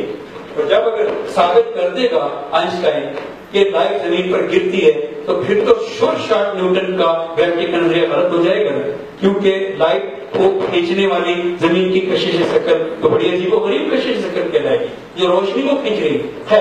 تو آئنسٹائن نے کہا کہ اگر ایکسلریٹڈ فریم اوپر جا رہا ہو تو اس میں لائٹ بھی ایسے بینڈ ہوگی. اب کوشچن یہ ہے کہ اگر 9.8 میٹر پر سیکنڈ سے ایک باکس اوپر جا رہا ہے تو لائٹ اس میں بینڈ ہو رہی ہے, تو کیا زمین پہ 9.8 نہیں ہے؟ اگر زمین پہ 9.8 ہے تو یہاں پہ بھی لائٹ کی بیم کو بینڈ ہونا چاہیے. تو جیسے کینن سے گولا فائر کیا تھا نیوٹن نے, ویسے آئنسٹائن کی بات کو مانتے ہو بیم فائر کرتے زمین پہ. سیدھی سی بات ہے, کسی اونچی سی پہاڑی پہ کھڑے ہو کے دور ہم بیم فائر کرتے ہیں. جی ہاں, جب آپ لائٹ کی بیم فائر کرتے ہیں وہ بھی پیرا گولا بناتی ہے اور وہ بھی زمین پر گرتی ہے. اس کا مطلب کہ زمین پر روشنی بھی گرتی ہے جو کہ بھاری نہیں ہے, ماسلس ذرات سے بنی ہوئی ہے, اس میں ماس ہوتا ہی نہیں ہے, جسٹ مومنٹم ہوتا ہے, اور وہ بھی زمین پر گرتی ہے. یہاں دیکھیں آئنسٹائن کے چیلنج کیا گیا ایکویلنس پرنسپل کو کسی سائنسدان کی طرف سے نہیں کیا گیا. آئنسٹائن خود بہت ذہین آدمی ہے اور آئنسٹائن نے خود اس چیلنج کو قبول کیا جو پیش تھا. چیلنج کیا تھا, فزکس کے اسٹوڈنٹ خود بہت جان جائیں گے تصویروں سے, کہ جی جناب سینٹر آف گریوٹی تو آج کل بیچ میں کور میں کہیں ہوگا, تو سورج کی جو شعاعیں ہیں وہ سیدھی آ رہی ہیں. اب اگر سورج کی شعاعیں سیدھی آ رہی ہیں, اگر توجہ رکھیے گا, سورج کی شعاعیں اگر سیدھی آ رہی ہیں اور سینٹر آف گریوٹی کی طرف جا رہی ہیں, یہ زمین کو دیکھیں یہ ساری نیچے سیدھی آ رہی ہے, تو پھر کیا ہے کہ نیچے آنے والے آبجیکٹ اگر ایک باکس میں 2 سیب ہوں اور وہ باکس نیچے گر رہا ہو, تو ان فیکٹ وہ باکس سینٹر آف گریوٹی کی وجہ سے تھوڑا تھوڑا ایک دوسرے کے مائنر سا ایک دوسرے کے نزدیک بھی ہوتے جا رہے ہیں, کیونکہ ایسے جا رہے ہیں نا, سیدھے نہیں جا رہے, پیرالل نہیں جا رہے, پیچھے جا رہے ہیں نا, تو تھوڑا تھوڑا وہ ایک دوسرے کے نزدیک بھی ہو رہے ہیں. اور آپ تو جانتے ہیں 9th میں پڑھا تھا کہ اگر سمت بدل رہی ہو تو ایکسلریشن ہوتا ہے. جب ہم کہہ رہے تھے کہ بھئی پیرالل گر رہا ہے بندہ زمین پہ, دو سے پیرالل گر رہے ہیں, تو ہم سمجھتے ہیں اس کی لائن بھی سیدھی, اس کی لائن بھی سیدھی. لیکن جب ہمیں ایک کوشچن کا سامنا ہوا کہ سینٹر آف گریوٹی ہے اور زمین گول ہے, تو چیزیں تھوڑا سا ان ورڈ ترچھی ہو رہی ہیں, تو ہمارا ایکویلنس پرنسپل زیادہ خراب ہو گیا. کیوں خراب ہو گیا؟ کیونکہ یہ دونوں سیب جو ہیں یہ تھوڑا سا سلائٹ سا ایک دوسرے کے نزدیک جا رہے ہیں. اگر یہ زمین کی طرف جا رہے ہیں تو ایک دوسرے کے نزدیک اگر جا رہے ہیں تو ایکسلریٹ ہو رہے ہیں, کیونکہ سمت بدلنے سے ایکسلریشن ہوتا ہے. تو جب یہ ایکسلریٹ ہو رہے ہیں تو ایکویلنس پرنسپل درست نہیں ہے اور وہ فیلور ہے. ایک ایکویلنس پرنسپل کا تو اصول یہ ہے کہ آپ فرق نہیں بتا سکتے دونوں باکسز کا کہ یہ اسپیس میں ہے اور یہ زمین پر ہے, آپ کبھی بھی فرق نہیں بتا سکتے. لیکن اب اس کے بعد ہم فرق بتا سکتے ہیں. وہ کیسے؟ کہ بھائی جو زمین پہ ہے یہ والا, اس کے اندر اگر سیب ہوتے تو ہم دیکھ کر بتا دیتے کہ یہ ایک دوسرے کے چونکہ نزدیک جا رہے ہیں لہذا گریوٹی ہے اور یہ زمین ہے. اور یہ چونکہ یہاں پہ 2 سیب ہوتے اور وہ ایک دوسرے کے نزدیک بالکل نہ جاتے کیونکہ یہ خلا میں ہے اور یہ بالکل پیرالل رہتے, یہ لیفٹ والے باکس میں, سمجھ آ رہی؟ تو جو پیرالل رہتے, اس لیے ہم کہتے ہیں کہ ایکویلنس پرنسپل غلط ہے, اسپیس والا ڈفرنٹ ہے, زمین والا ڈفرنٹ. اوکے, آئنسٹائن کے پاس اس کا کیا جواب؟ آئنسٹائن کے پاس اس کا, یہ میں چھوڑ دوں گا ٹائم کی وجہ سے, اس کو لیتا ہوں. آئنسٹائن کے پاس اس کا جواب یہ ہے کہ flat space can not be placed on atmosphere. دیکھیں, آپ ایک بڑے سے بال پر ایک سیدھا کاغذ چپکا کر دکھائیں, آپ گوند سے وہ کاغذ چپکانا چاہیں گے وہ نہیں چپکے گا. اس کا مطلب یہ ہے کہ اسپیس ٹائم اگر فلیٹ ہے تو وہ کسی بھی راؤنڈ جیومیٹری پہ پیسٹ نہیں کیا جا سکتا, اس کو ڈسٹارٹ کرنا پڑے گا, اس کو ربڑ کا ہونا چاہیے, یا وہ کھینچ کر فٹ کرنا ہوگا یا وہ سکویز کر کے فٹ کرنا ہوگا. جیسے یہ کاغذ دیکھیں, یہ کاغذ جو اسفیئر پہ لگانے کی کوشش کی گئی ہے تو اس کو ڈسٹارٹ کر دیا گیا ہے, اس کو ان ورڈز اس کے سارے گراف کو خراب کر دیا گیا. تو آئنسٹائن نے کیا کیا کہ آئنسٹائن نے کہا بھائی جیومیٹری کرو ہے, جب جیومیٹری کرویچر 7 سال لگے آئنسٹائن کو ریزلٹ دینے میں, جب جیومیٹری کرویچر ہے تو یہ جو 2 آ رہی ہیں سیب کی لائنز, یہ لائنز ایکچولی پیرالل ہی سمجھی جائیں گی, کیونکہ کسی بھی اسفیئر پر جو جیوڈیسک ہوتا ہے, جو گریٹ سرکل ہوتا ہے, وہ ایک دوسرے کو کراس کرنے کے باوجود بھی ایکسلریٹ نہیں ہو رہا ہوگا. یہ ذرا تھوڑی سی مشکل بات ہے, لیکن بہرحال ہم اپنے وقت کو بھی ساتھ دیکھتے جا رہے ہیں, آگے مزید سمجھ آ جائے. آئنسٹائن کا یہ خیال تھا کہ دراصل ہمیں جیوڈیسک کی سمجھ کیوں نہیں آ رہی یا کرو جیومیٹری کی سمجھ کیوں نہیں آ رہی, اس لیے کہ ہم چیونٹی کی سطح پر ہیں. ہم دیکھیں اس کمرے میں سب لوگ بیٹھے ہوئے اور ہم خوش ہیں کہ زمین پلین ہے اور ہم اس زمین پہ ہم خوش ہیں. آئنسٹائن کا خیال تھا کہ نیوٹن کی تھاٹ ایک چیونٹی کی تھاٹ جتنی ہے. اگر آپ اس تصویر کو دیکھیں, اس تصویر میں ایک چیونٹی جو یوکلیڈین جیومیٹری کے مثلث کو دیکھ رہی ہے, ٹرائی اینگل کو, آپ سب سے اگر میں پوچھوں کہ یوکلیڈین جیومیٹری کے مثلث کے تینوں زاویوں کا سم کیا ہے, مجموعہ کیا ہے, تو کیا ہے 180. یہ ذہن میں رکھنا ہے آپ نے. اچھا, یوکلیڈین جیومیٹری پلینز کی جیومیٹری ہے, فلیٹ چیزوں کی جیومیٹری ہے. آئنسٹائن کا یہ خیال تھا کہ یوکلیڈین جیومیٹری کا کوئی بھی ایلیمنٹ جو ہے وہ حقیقی نہیں, لائن سیدھی ہوتی ہی نہیں, سیدھی لائن کا وجود ہی نہیں ہے پوری کائنات میں. آپ بڑے خوش ہوں گے بورڈ پہ فٹ کا پیمانہ رکھ کے سیدھی لائن لگا لیں گے, لیکن وہ سیدھی لائن آپ نے اپنے ایلوژن میں لگائی ہے. آپ ذرا باہر تو جائیں, فرض کریں آپ نے what if try angle is a big enough. اگر ایک ٹرائی اینگل کھیت سے بنائی گئی ہو, بہت بڑی ہو, تو کیا اس کے تینوں زاویے بھی 180 ہوں گے؟ اچھا, مائنٹ سا فرق ہوگا, لیکن آپ اس پہ ضد کر جائیں گے کہ 180 ہیں. میں اور آگے آپ کو دکھاتا ہوں, یہ دیکھیں. اب آپ کے سامنے جو ٹرائی اینگل ہے وہ یہاں ہے. آپ نے سنا ہوگا کہ رائٹ اینگل ٹرائی اینگل کا ہمیشہ ایک ہی اینگل 90 کا ہوتا ہے. اب یہ جو ٹرائی اینگل اس وقت آپ کے سامنے گلوب پر ہے, اس کا یہ اینگل بھی 90 کا ہے, یہ اینگل بھی 90 کا ہے. کیا ایسی ٹرائی اینگل کبھی آپ نے سنی جس کا دو ٹرائی اینگل اور جس کے دو اینگل 90 کے ہو؟ امپاسبل. لیکن ایک کرو جیومیٹری میں پاسبل. سو جب آپ اسی کا ایک چھوٹا سا فریکشن کاٹتے ہیں, جو یہ کاٹ کے چیونٹی دیکھ رہی ہے, تو وہ اس کے تینوں زاویے 180 کے ہیں. لیکن اسی کو اچھا فرض کریں ایک چیونٹی فیصلہ کرتی ہے کہ میں جو یہ چل رہی ہوں نا, اس سے بیٹا ڈسٹربنس ہو گیا, ابھی آپ بیٹھ کے سنا دیں آرام سے بیٹھ. یہ ایک جو ہے چیونٹی فیصلہ کرتی ہے کہ یہ جو میں چل رہی ہوں نا, آج میں نے یہ فیصلہ کیا کہ میں ذرا زیادہ لمبی جاؤں گی. تو آپ دیکھیں کہ چیونٹی جتنی لمبی جائے کہ وہ یہ دیکھیں نا, یہ لائن ایکویٹر پہ بنائے, ایسے اور ایسے لگائی جائیں تو ٹرائی اینگل بن جائے گی اور باہر سے ٹرائی اینگل نظر آئے گی. ورنہ تو یوکلیڈین جیومیٹری ساری ایک دھوکہ ہے.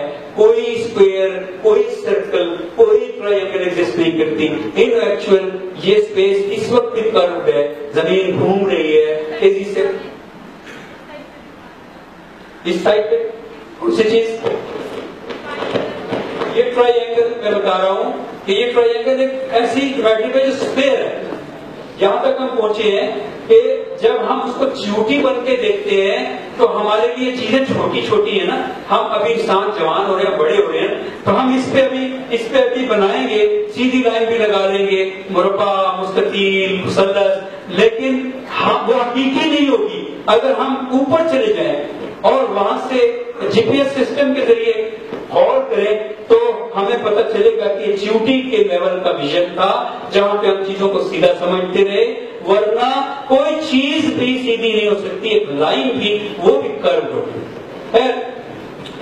تو یہ جو فلیٹ اسپیس مسٹ ڈسٹورٹ. اگر آپ اسپیس فلیٹ مانیں گے, یہ والی اسپیس فلیٹ مانیں گے, تو چونکہ سارے اسٹرونومیکل آبجیکٹ جو ہوتے ہیں وہ راؤنڈ ہوتے ہیں, تو اس پہ فلیٹ اسپیس فٹ نہیں ہو سکتی. Must be distorted, so must distort. So یہ اس طرح کی جیومیٹری آئنسٹائن سے پہلے منکوسکی اور میتھمیٹک ایک مشہور قول ہے, جرمن میں بولا جاتا ہے کہ ہماری گلیوں کے ہائی اسکول کے بچے جو جیومیٹری حل کر سکتے تھے, آئنسٹائن نے اس جیومیٹری کی مدد سے جنرل تھیوری آف ریلیٹیوٹی دریافت کی. آئنسٹائن نے صرف سوچا, یہ شو کسی کا. اچھا آگے جی وقت بچاتے ہیں. Space time is curved in presence of mass. جب space time, یہ دیکھیں نا بچیوں نے یہ بنایا ہے, اگر ویسی پرفیکشن اس میں نہیں ہے, لیکن آپ دیکھیں نا کہ اس میں اگر یہ جو آبجیکٹ اس جال میں یہاں پڑا ہوا ہے, اگر یہ ایک پلانٹ ہے, آپ ایک بات ذرا توجہ دیجیے گا, بڑا مزہ آئے گا آپ کو. ہم نیوٹن کے دور میں سمجھتے تھے کہ زمین سورج کے گرد گول دائرے میں گھومتی ہے. ہم دوسرے سیاروں کے بارے میں بھی سمجھتے تھے کہ ان کا جو مدار ہونا چاہیے نا وہ سورج گول ہونا چاہیے. کیوں؟ کیونکہ ہمارے ذہن میں پہلی امیجنیشن وہ سینٹریفیوگل فورس اور سینٹریپیٹل فورس والی تھی. بات یاد ہے نا؟ اچھا اب ذرا دیکھیے گا, اگر ایک چیز ہم پھینکتے ہیں تو وہ کیسے جاتی ہے. آپ یوں سمجھے کہ میں نے پہلے جو مثال دی تھی کہ سر ہاشمی نے پکڑا ہوا ایک رومال کو دو کونوں سے، اور میں نے بھی پکڑا اور ہم نے اسے کھینچ کے رکھا ہوا، اور اس میں ہم نے بیچ میں کنچا ڈالا ہوا ہے. تو آپ ذرا آپ مجھے بتائیں اپنے دماغ سے، آپ کا انٹیلیجنٹ ٹیسٹ ہے کہ آپ ایک اور کنچا جب پھینکیں گے ایسے، تو وہ کنچا ایسے، تو وہ کنچا کیا کرے گا؟ گول گول گھومے گا. وہ پہلے ادھر سے جائے گا، جمپ لے کر ادھر چڑھ جائے. وہ جو کشتی کھیل بچوں کے لیے لگی ہوئی ہوتی ہے ایسے جانے والی، ایسے جائے، ادھر جائے گا ادھر چڑھ جائے گا، پھر آئے گا ادھر چڑھ جائے گا، پھر آئے گا ادھر چڑھ جائے گا. اس کا مطلب کہ وہ ایلپٹیکل شیپ میں، بیزوی شیپ میں مدار بنائے گا.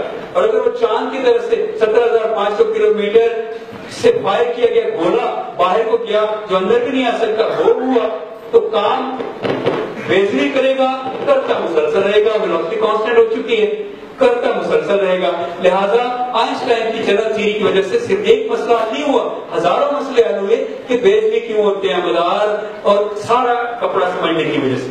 نیکسٹ یہ دیکھیں، آئنسٹائن کی تھیوری کو فرسٹ پروف جو ہے 1919 میں ہی مل گیا تھا. اچھا یہ دیکھیں سائنس کمیونٹی کے لوگ کتنے اچھے ہوتے ہیں. 1919 پہلی جنگ عظیم کے عروج کا زمانہ ہے، اور جرمن اور برطانیہ دونوں کے درمیان یہ جنگ تھی، اور ان کے درمیان بے پناہ دشمنی تھی. اور جب آرتھر ایڈنگٹن نے، یہ جو تصویر ہے، آرتھر ایڈنگٹن برٹش ہے، جب اس نے رائل سوسائٹی آف سائنسز کو کہا کہ میں آئنسٹائن کی جنرل تھیوری آف ریلیٹیوٹی کو پروو کرنے کے لیے ایک تجربہ کرنا چاہتا ہوں، تو انہوں نے کہا تمہارا دماغ خراب ہو گیا، دشمن ملک کا سائنسدان ہے، ہمارا پیسہ برباد کرو گے. تو اس نے جواب میں کہا اگر وہ فیل ہو گیا تو پھر تو ہماری جیت ہو جائے گی نا، کہ بھائی برٹش سائنسدان نے جرمن سائنسدان کو فیل کر دیا. تو انہوں نے کہا چلو پھر بھی سائنس کمیونٹی کا یہ مہربانی ہے کہ انہوں نے پیسے دیے این دشمنی کے زمانے میں، اور افریقہ میں جا کے ایک سورج گرہن کے دوران اس نے کچھ ایکس رے کے ذریعے، جو اس زمانے کی فوٹوگرافی کا طریقہ تھا، تصویریں لی. تو ان تصویروں سے اس نے، یہ ایکس رے والی وہی تصویریں، اس نے تصویریں لی، اس نے یہ دیکھا کہ جو سٹار ارتھ سے ایلوژن اس کا یہاں نظر آتا ہے، وہ سٹار ایکچولی یہاں تھا، اور اس کی جو شعاع تھی وہ یہاں آ کر بینڈ ہوتی تھی اور مڑ کر پھر واپس آ رہی تھی. وہ سورج کی جو گریوٹی ہے، اس گریوٹی نے اس کو اپنے اندر گرا لیا تھا. اور 1919 میں ہی ثابت ہو گیا کہ آئنسٹائن نے جنرل تھیوری آف ریلیٹیوٹی جو پیش کی ہے وہ پروف، اس کا ایویڈنس موجود. جو دوسرا پروف،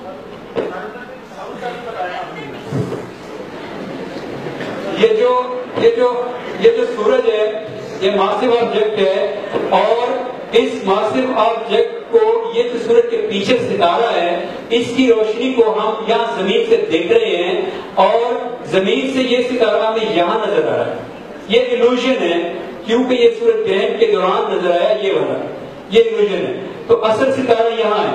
اب اس ستارے سے آنے والی روشنی آ رہی ہے، جب گریوٹی میں پہنچتی ہے سورج کی تو مڑ جاتی ہے، بینڈ ہوتی ہے، اور بینڈ ہو کے جاتی ہے.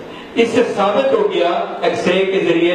8 تصویریں اس نے لی تھی، 3 خراب ہو گئی تھی. 5 تصویروں سے ثابت کیا آرتھر ایڈنگٹن نے کہ Einstein was right, general theory of relativity is right, there is a space time fabric in universe. اور اس کے بعد 1921 میں اس سے بہرحال نوبل پرائز کو فوٹو الیکٹرک افیکٹ پہ ملا، اور 1921 میں ملا. تو یہ آرتھر ایڈنگٹن کو سلام ہے میرا، جس نے برٹش ہو کر جرمن سائنٹسٹ کو پروف کیا. اس کے بعد یہ جو دوسرا پروف ہے، سیکنڈ پروف، اس کے ساتھ مجھے ایسے بھی محبت ہے، اس کے ساتھ تھوڑا سا ہمارا بھی تعلق ہے. یہ دوسرا پروف جائروسکوپ کا پروف ہے. آپ لوگوں کو نظر نہیں آئے گا، یہاں کا سسٹم تھوڑا کمزور ہے. یہ جائروسکوپ سے، جائروسکوپ کہتے ہیں لٹو کو، لٹو جو بچپن میں ہم ایسے گھماتے تھے اور وہ کافی دیر گھومتا رہتا تھا، وہ والا لٹو. جائروسکوپ ایک سائنسدان کا آئیڈیا تھا، پھر ٹیم ناسا کی نے مل کے اس پہ کام کیا. 50 سال تک ناسا نے جائروسکوپ پر پیسہ لگایا. ان کا خیال تھا کہ جب ہم جائروسکوپ کو زمین کے آربٹ میں بھیجیں گے اور اس کو اٹیچ کریں گے دور دراز کے ایک ستارے کے ساتھ، اس کی ایک شعاع کو دور دراز کے ستارے کے ساتھ اٹیچ کریں گے، تو اگر اسپیس ٹائم کروڈ ہوا تو جائروسکوپ ایسے ایسے کرے گا ایک خاص رخ پہ. اور 75 ڈگری ہے، ان کی خاص ڈگری تھی، 75 نہیں، ایک خاص ڈگری بناتا چلا جائے گا. تو وہ جب 50 سال لگا کر، لاکھوں کروڑوں پیسے روپے لگا کر تھک گئے کہ جائروسکوپ کا پہنچ گئی، بھیجی گئی، کام کرنے لگ گئی، لیکن ریزلٹ تھوڑی سی کسی ٹیکنیکل خرابی کی وجہ سے آ نہیں رہا تھا، تو یہ فیصلہ کیا ناسا نے یہ پروجیکٹ بند کرتے ہیں اور لاکھوں ڈالر ضائع کرتے ہیں۔ اس وقت سعودی عرب نے پیسہ دیا۔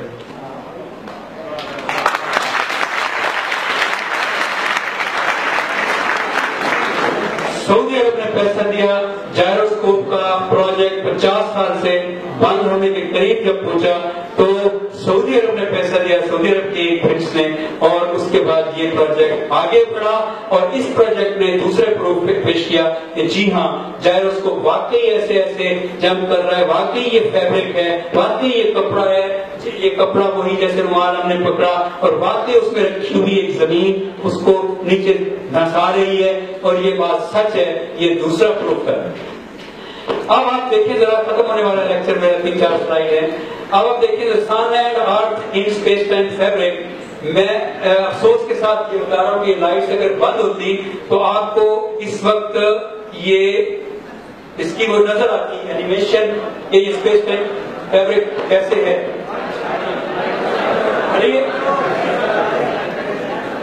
نہیں اب رہنے دیں، اچھا چلو نیکسٹ یہ کہ پوری گلیکسی اسپیس ٹائم فیبرک کو بینڈ کر رہی ہے۔ یہاں اس جگہ پہ دیکھتے جائیں تو نظر آئے پوری گلیکسی اگر بات ہو سکتی ہے تو کر دیں۔ اچھا رہنے دیں، اچھا گلیکسی کے بعد، اچھا گلیکسی کے بعد جی یہ ہے دونوں laser interferometer gravitational wave observatory, دونوں لوئزیانا کی اور واشنگٹن کی، دونوں اس وقت ہیں۔ انہوں نے ایک ہی وقت میں بتایا، اور میں نے لیکچر کے شروع میں کہا تھا کہ میں آپ کو اینڈ پہ دکھاؤں گا کہ انہوں نے کیا کیا جس سے پتہ چلا۔ لیکن ایک بات جو رہ گئی ہے ضروری، وہ سارا کام خراب کر دے گی، وہ بتاتا چلوں کہ جب یہ جنرل تھیوری پروو ہو گئی تو جنرل تھیوری میں نے کہا آئنسٹائن کی ہر پیش کوئی پروو ہو گئی۔ جنرل تھیوری میں کیا بتایا گیا ہے کہ یہ اسپیس ٹائم فیبرک جیسے میں نے یہاں بنا کر دکھائی تھی کمرے میں، یہ اسپیس ٹائم بند کر رہی ہے۔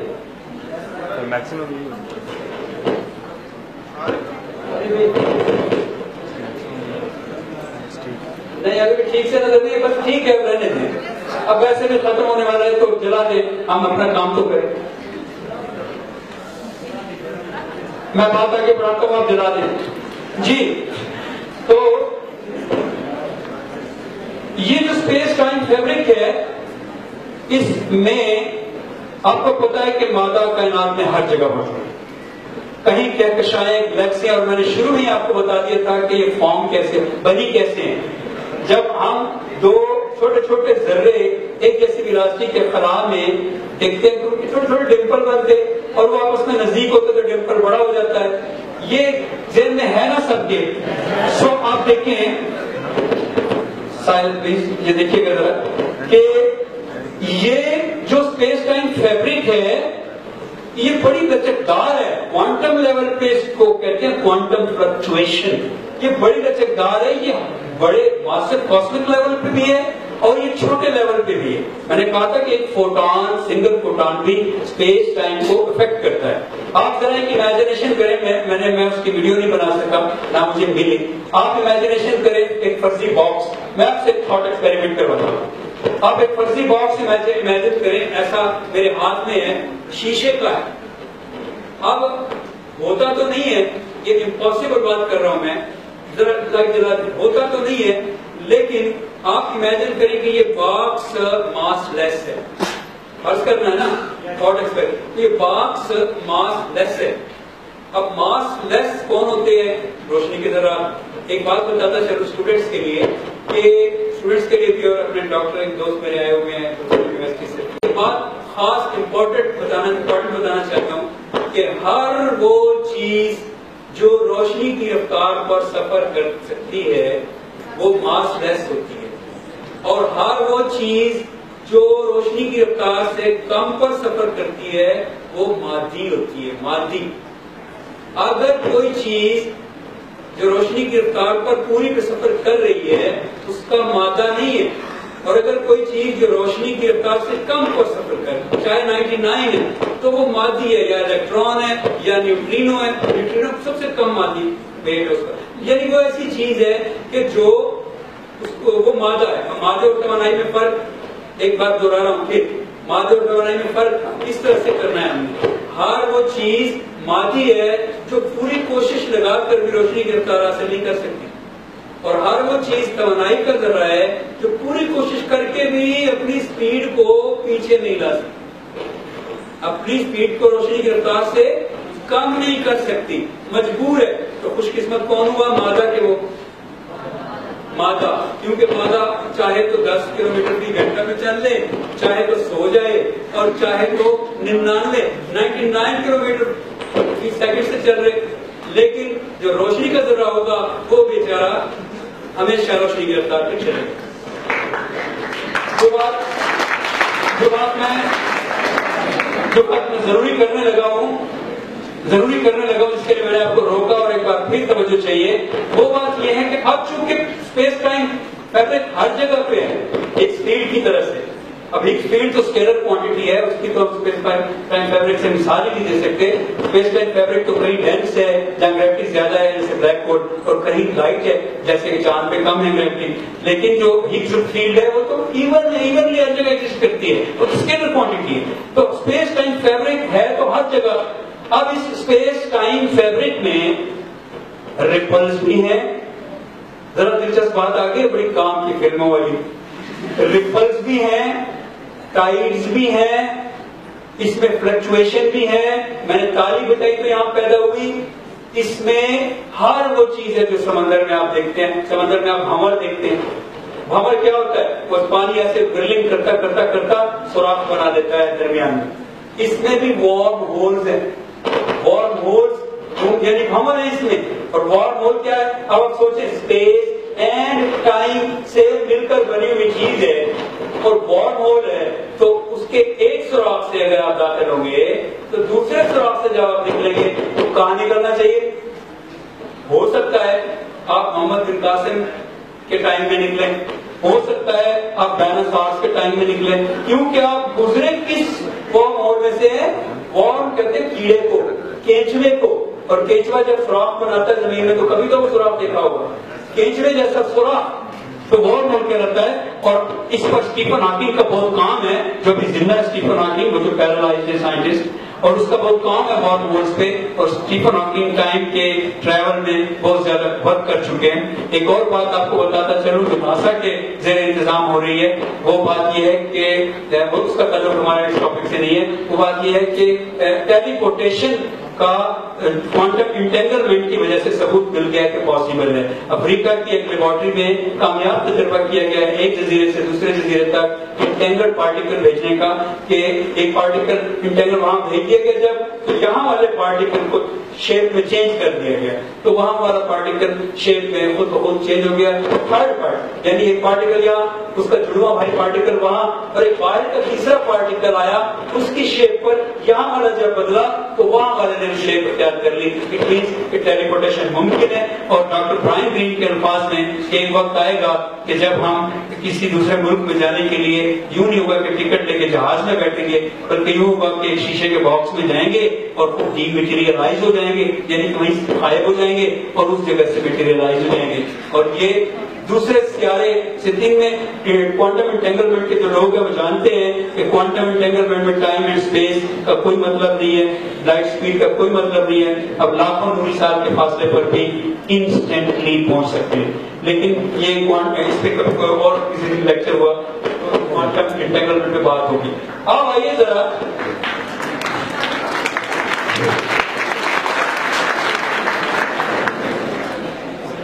آئیے ذرا میں خاموش ہو جاؤں گا، آپ نے پوری توجہ سے دیکھنا ہے.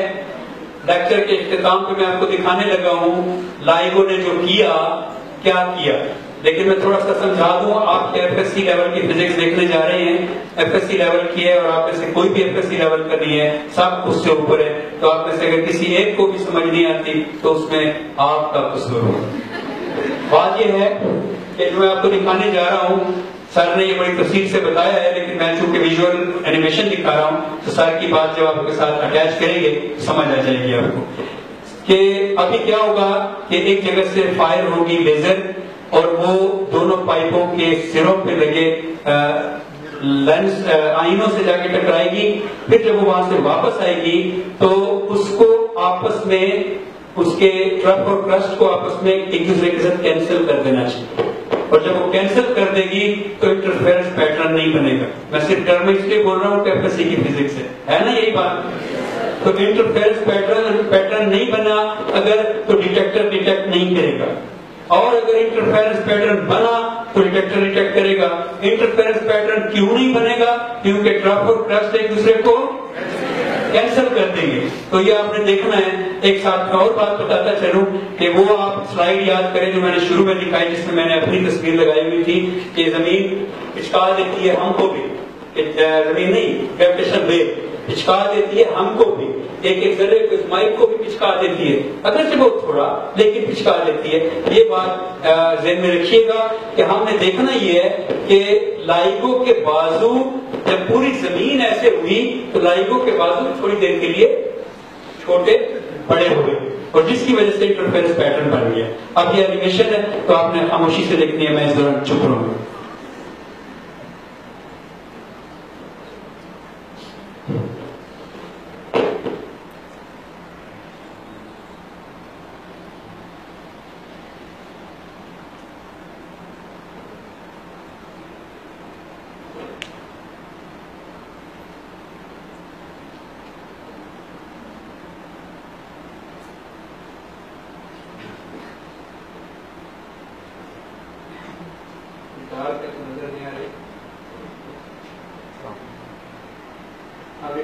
جا رہی ہے یہ کیونکہ دونوں بازو سکڑے ہیں. دوبارہ سے چل رہی ہے، دیکھیے گا آپ اس وقت بازو نہیں سکڑیں گے اس لیے انٹرفیئرنس پیٹرن نہیں بنے گا. دونوں بازو برابر رہے، واپس آئی، کینسل کر دیا ایک دوسرے کو، ختم. یہ ادھر ڈیٹیکٹر ہے، ڈیٹیکٹر پہ نہیں ہے. آپ دوبارہ گئی ہے، آپ بازو سکڑ رہی ہے، تو اب واپس آئے گی تو انٹرفیئرنس پیٹرن بنے گا. یہ بن رہا ہے جو نظر نہیں آ رہا لائٹ کی وجہ سے، اور یہاں کی وجہ سے. اب دیکھیں وہ ڈیٹیکٹر پہ ڈیٹیکٹ ہو گئے. بات کی سمجھ آئی آپ کو؟ آخری بات، وائی گریوٹی سو ویک. سر نے بڑی تفصیل سے بتایا کہ گریوٹی بہت ویک ہے. ہمارے پاس یونیورس میں 4 فورسز ہیں. آپ جانتے ہیں کہ اسٹرانگ نیوکلیئر فورس ہے ہمارے پاس، ویک نیوکلیئر فورس ہے ہمارے پاس، الیکٹرو میگنیٹک فورس ہے ہمارے پاس، اور چوتھی کون سی ہے؟ گریویٹیشنل فورس ہے ہمارے پاس. ہم جانتے ہیں کہ ان میں سب سے زیادہ ویک گریویٹیشنل فورس ہے. پہلے بیچاری ویک نیوکلیئر فورس ہوا کرتی تھی، لیکن اب ہم کہتے ہیں کہ گریویٹیشنل فورس سب سے زیادہ ویک ہے. ٹھیک ہے نا؟ اتنی ویک تو ہے. اگر یہاں پہ ابھی لوہے کی ایک چیز گری پڑی ہو اور یہ میگنیٹ ہو تو زمین نے، اتنی بڑی زمین نے اپنی پوری کی پوری کشش ثقل استعمال کر کے اس چیز بیچارے کو کھینچ رکھا ہے. اور میرے پاس الیکٹرو میگنیٹک ویو ہے. میگنیٹ کیا ہوتا ہے؟ اس میگنیٹ کے بھی تو الیکٹرو میگنیٹک ویو والے ذرے ہوں گے نا. اب میں اس میگنیٹ کو نیچے لے کر جاتا ہوں اور ایسے کروں گا تو یہ لوہے کی چیز کو اپنے ساتھ اوپر اٹھائے گا. اس کا مطلب یہ کہ ای ایم نے اپنے فوٹونز کے ذریعے اتنی طاقت پیدا کی کہ گریوٹی کی جو طاقت تھی اس پر حاوی ہو گئی، گریوٹی وہیں چھوڑ دی اور لوہے کو اٹھا کے اپنے ساتھ باہر گیا. اس کا مطلب گریوٹی واقعی بہت ویک ہے کہ ای ایم نے اتنے چھوٹے سے میگنیٹ نے پوری زمین کی شکست دے دی کشش ثقل کو. اب یہاں پہ آپ دیکھیں کہ why gravity so weak. String theory یہ کہتی ہے کہ گریوٹی ویک نہیں ہے. اس کا کہنا ہے کہ gravity is actually the most strong ہے، تو وہ اوپن لوپ اسٹرنگ کہلائے گا. اب اسپیس ٹائم کی جو یہ فیبرک ہے، ٹوٹا ہوا ربر بینڈ کا ایک سرا بھی جڑ جاتا ہے اس کے ساتھ، دوسرا سرا بھی جڑ جاتا ہے اس کے ساتھ، تو یہ اس سے گرتے نہیں ہیں. آپ یوں سمجھ لیں کہ کاغذ ہو، اس پہ گوند لگا دی جائے اور پھر اس کے اوپر کوئی پاؤڈر پھینک دیا جائے گوند لگانے کے بعد، تو پھر جب آپ کاغذ کو ایسے آپ کریں گے تو وہ گرے گا پاؤڈر؟ نو. لیکن اگر گوند نہ لگائی جائے اور اس کاغذ پر چینی پھینک دی جائے دانے اور کاغذ کو ایسے اٹھائیں تو ساری چینی گر جائے گی. جو اوپن لوپ اسٹرنگز ہیں 10 ڈائمینشنز کی اسٹرنگ تھیوری کی، وہ ایسے ایسے چپک جاتی ہیں اس کاغذ کے ساتھ، کاغذ کو ایسے کریں گے وہ نہیں گریں گی. جو کلوز لوپ اسٹرنگز ہیں وہ گریویٹرونز ہیں. کلوز لوپ جیسے میں نے بتایا ربر بینڈ، وہ جب ایسے کریں گے وہ گر جائیں گے. تو ویئر اٹ گوز، گریوٹی کہاں جاتی ہے اتنی زیادہ طاقتور ہونے کے باوجود دوسری ڈائمینشنز میں ڈرفٹ کر جاتی ہے، ٹریول کر جاتی ہے. ایٹم کے اندر ذرات ہیں، پروٹون نیوٹران، پروٹون نیوٹران میں کوارکس ہیں، کوارکس اپ ڈاؤن کوارکس وغیرہ، ان کے اندر اسٹرنگز ہیں. اسٹرنگز جو ہے ان کی وجہ سے 10 ڈائمینشن اسپیس کی اور 1 ڈائمینشن ٹائم کی ہے. ابھی تو ہم نے 4 ڈائمینشن سمجھی تھی، اگر 5th ڈائمینشن 6 ڈائمینشن ان کا ہم سوچیں، ہم ابھی خود 3 ڈائمینشنل اینٹیٹیز ہیں، کیا 4 ڈائمینشنل اینٹیٹیز نہیں ہو سکتی؟ ضرور ہو سکتی ہیں. تو یہ ایک بالکل ڈفرنٹ ٹاپک ہے جو اور ہے. اب یہاں پہ کیا ہوا، ختم ہو گیا؟ یہ آخری سلائڈ ضرور دکھانی ہے، ذرا چلاؤ. یہ ایسا دیکھنا آخری سلائڈ نہیں، وہ مست ہے، بے شک کوئی ایک سلائڈ ہے بات.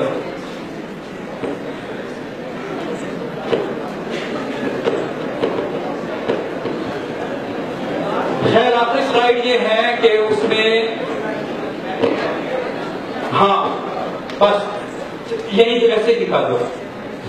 یہ جو ہے جسے کہتے ہیں ورک ڈرائیو، یہ ناسا کے سائنسدان کا پروجیکٹ ہے جس کو ناسا نے سپورٹ کیا ہے، اور ناسا اس پروجیکٹ کو سپورٹ کر رہا ہے، جس کا مطلب یہ اکیڈیمک لیول کی بات ہے. اور میں آپ کو کوئی فینٹیسی نہیں سنانے لگا، یا میں آپ کو کوئی فکشن مووی کی بات نہیں بتا رہا. یہ ناسا کا پروجیکٹ ہے، ساتھ میں جو ناسا کا ادارہ ایگل اسے چلا رہا ہے. میں نے اس کا مونوگرام بھی دیا ہے. مزید آپ گوگل سرچ کریں گے تو میری بات کا آپ کو ثبوت ملے گا کہ ناسا اگر صرف اتنا مطمئن نہیں ہے کہ وہ بنا لے گا، خود ناسا کے کچھ سائنسدان اس کے خلاف بھی بات کرتے ہیں، لیکن بڑی بات یہ ہے کہ ناسا اسے فنڈ کرتا ہے. یہ ورک ڈرائیو ہے جناب، اور یہ اسپیس ٹائم کی گریویٹیشنل ویو کے اوپر چل رہے ہیں. وَأَنَّا حَمَلْنَا ذُرِّيَّتَهُمْ فِي الْفُلْكِ الْمَشْحُونِ وَخَلَقْنَا لَهُم مِّن مِّثْلِهِ مَا يَرْكَبُونَ.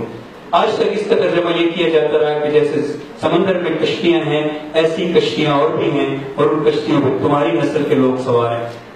لیکن اگر ہم وقتی طور پہ اس آیت کا ترجمہ یہ سمجھیں کہ جیسی تمہاری زمین ہے اور اس پہ تم سوار ہو، وَأَنَّا حَمَلْنَا ذُرِّيَّتَهُمْ، تو ایسی نسل جیسے تمہاری نسل ہے اور کشتیاں بھی ہیں اور ان پر اور تمہاری نسل کے لوگ سوار ہیں، تو ایسا کہنا کچھ زیادہ بعید از قیاس نہیں ہوگا.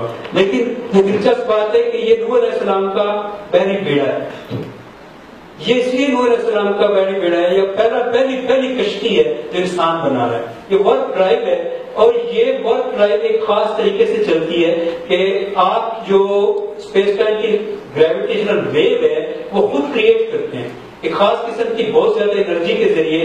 آپ اس کی بیک سے دیکھیں نا، ابھی سر یہاں بتا رہے تھے جان ویلن کا ایک کال سر وقار بتا رہے تھے، جس سائنسدان کا کال بتا رہے تھے، اس کا نام سر نے صرف نہیں لیا.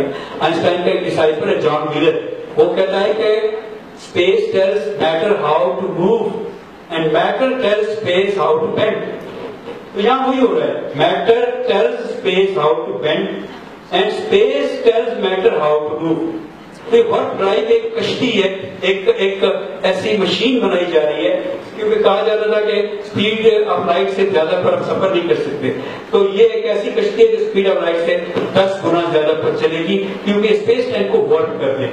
دیکھیں نا، اگر آپ کے پاس ایک کاغذ ہو اور اس کاغذ پر 2 نشان ہو، ایک نشان یہاں ہو اور ایک نشان یہاں ہو، اور آپ ٹریول کریں اس نشان سے اس تک، تو آپ کہیں گے آپ نے تقریباً 1 فٹ کا سفر کیا.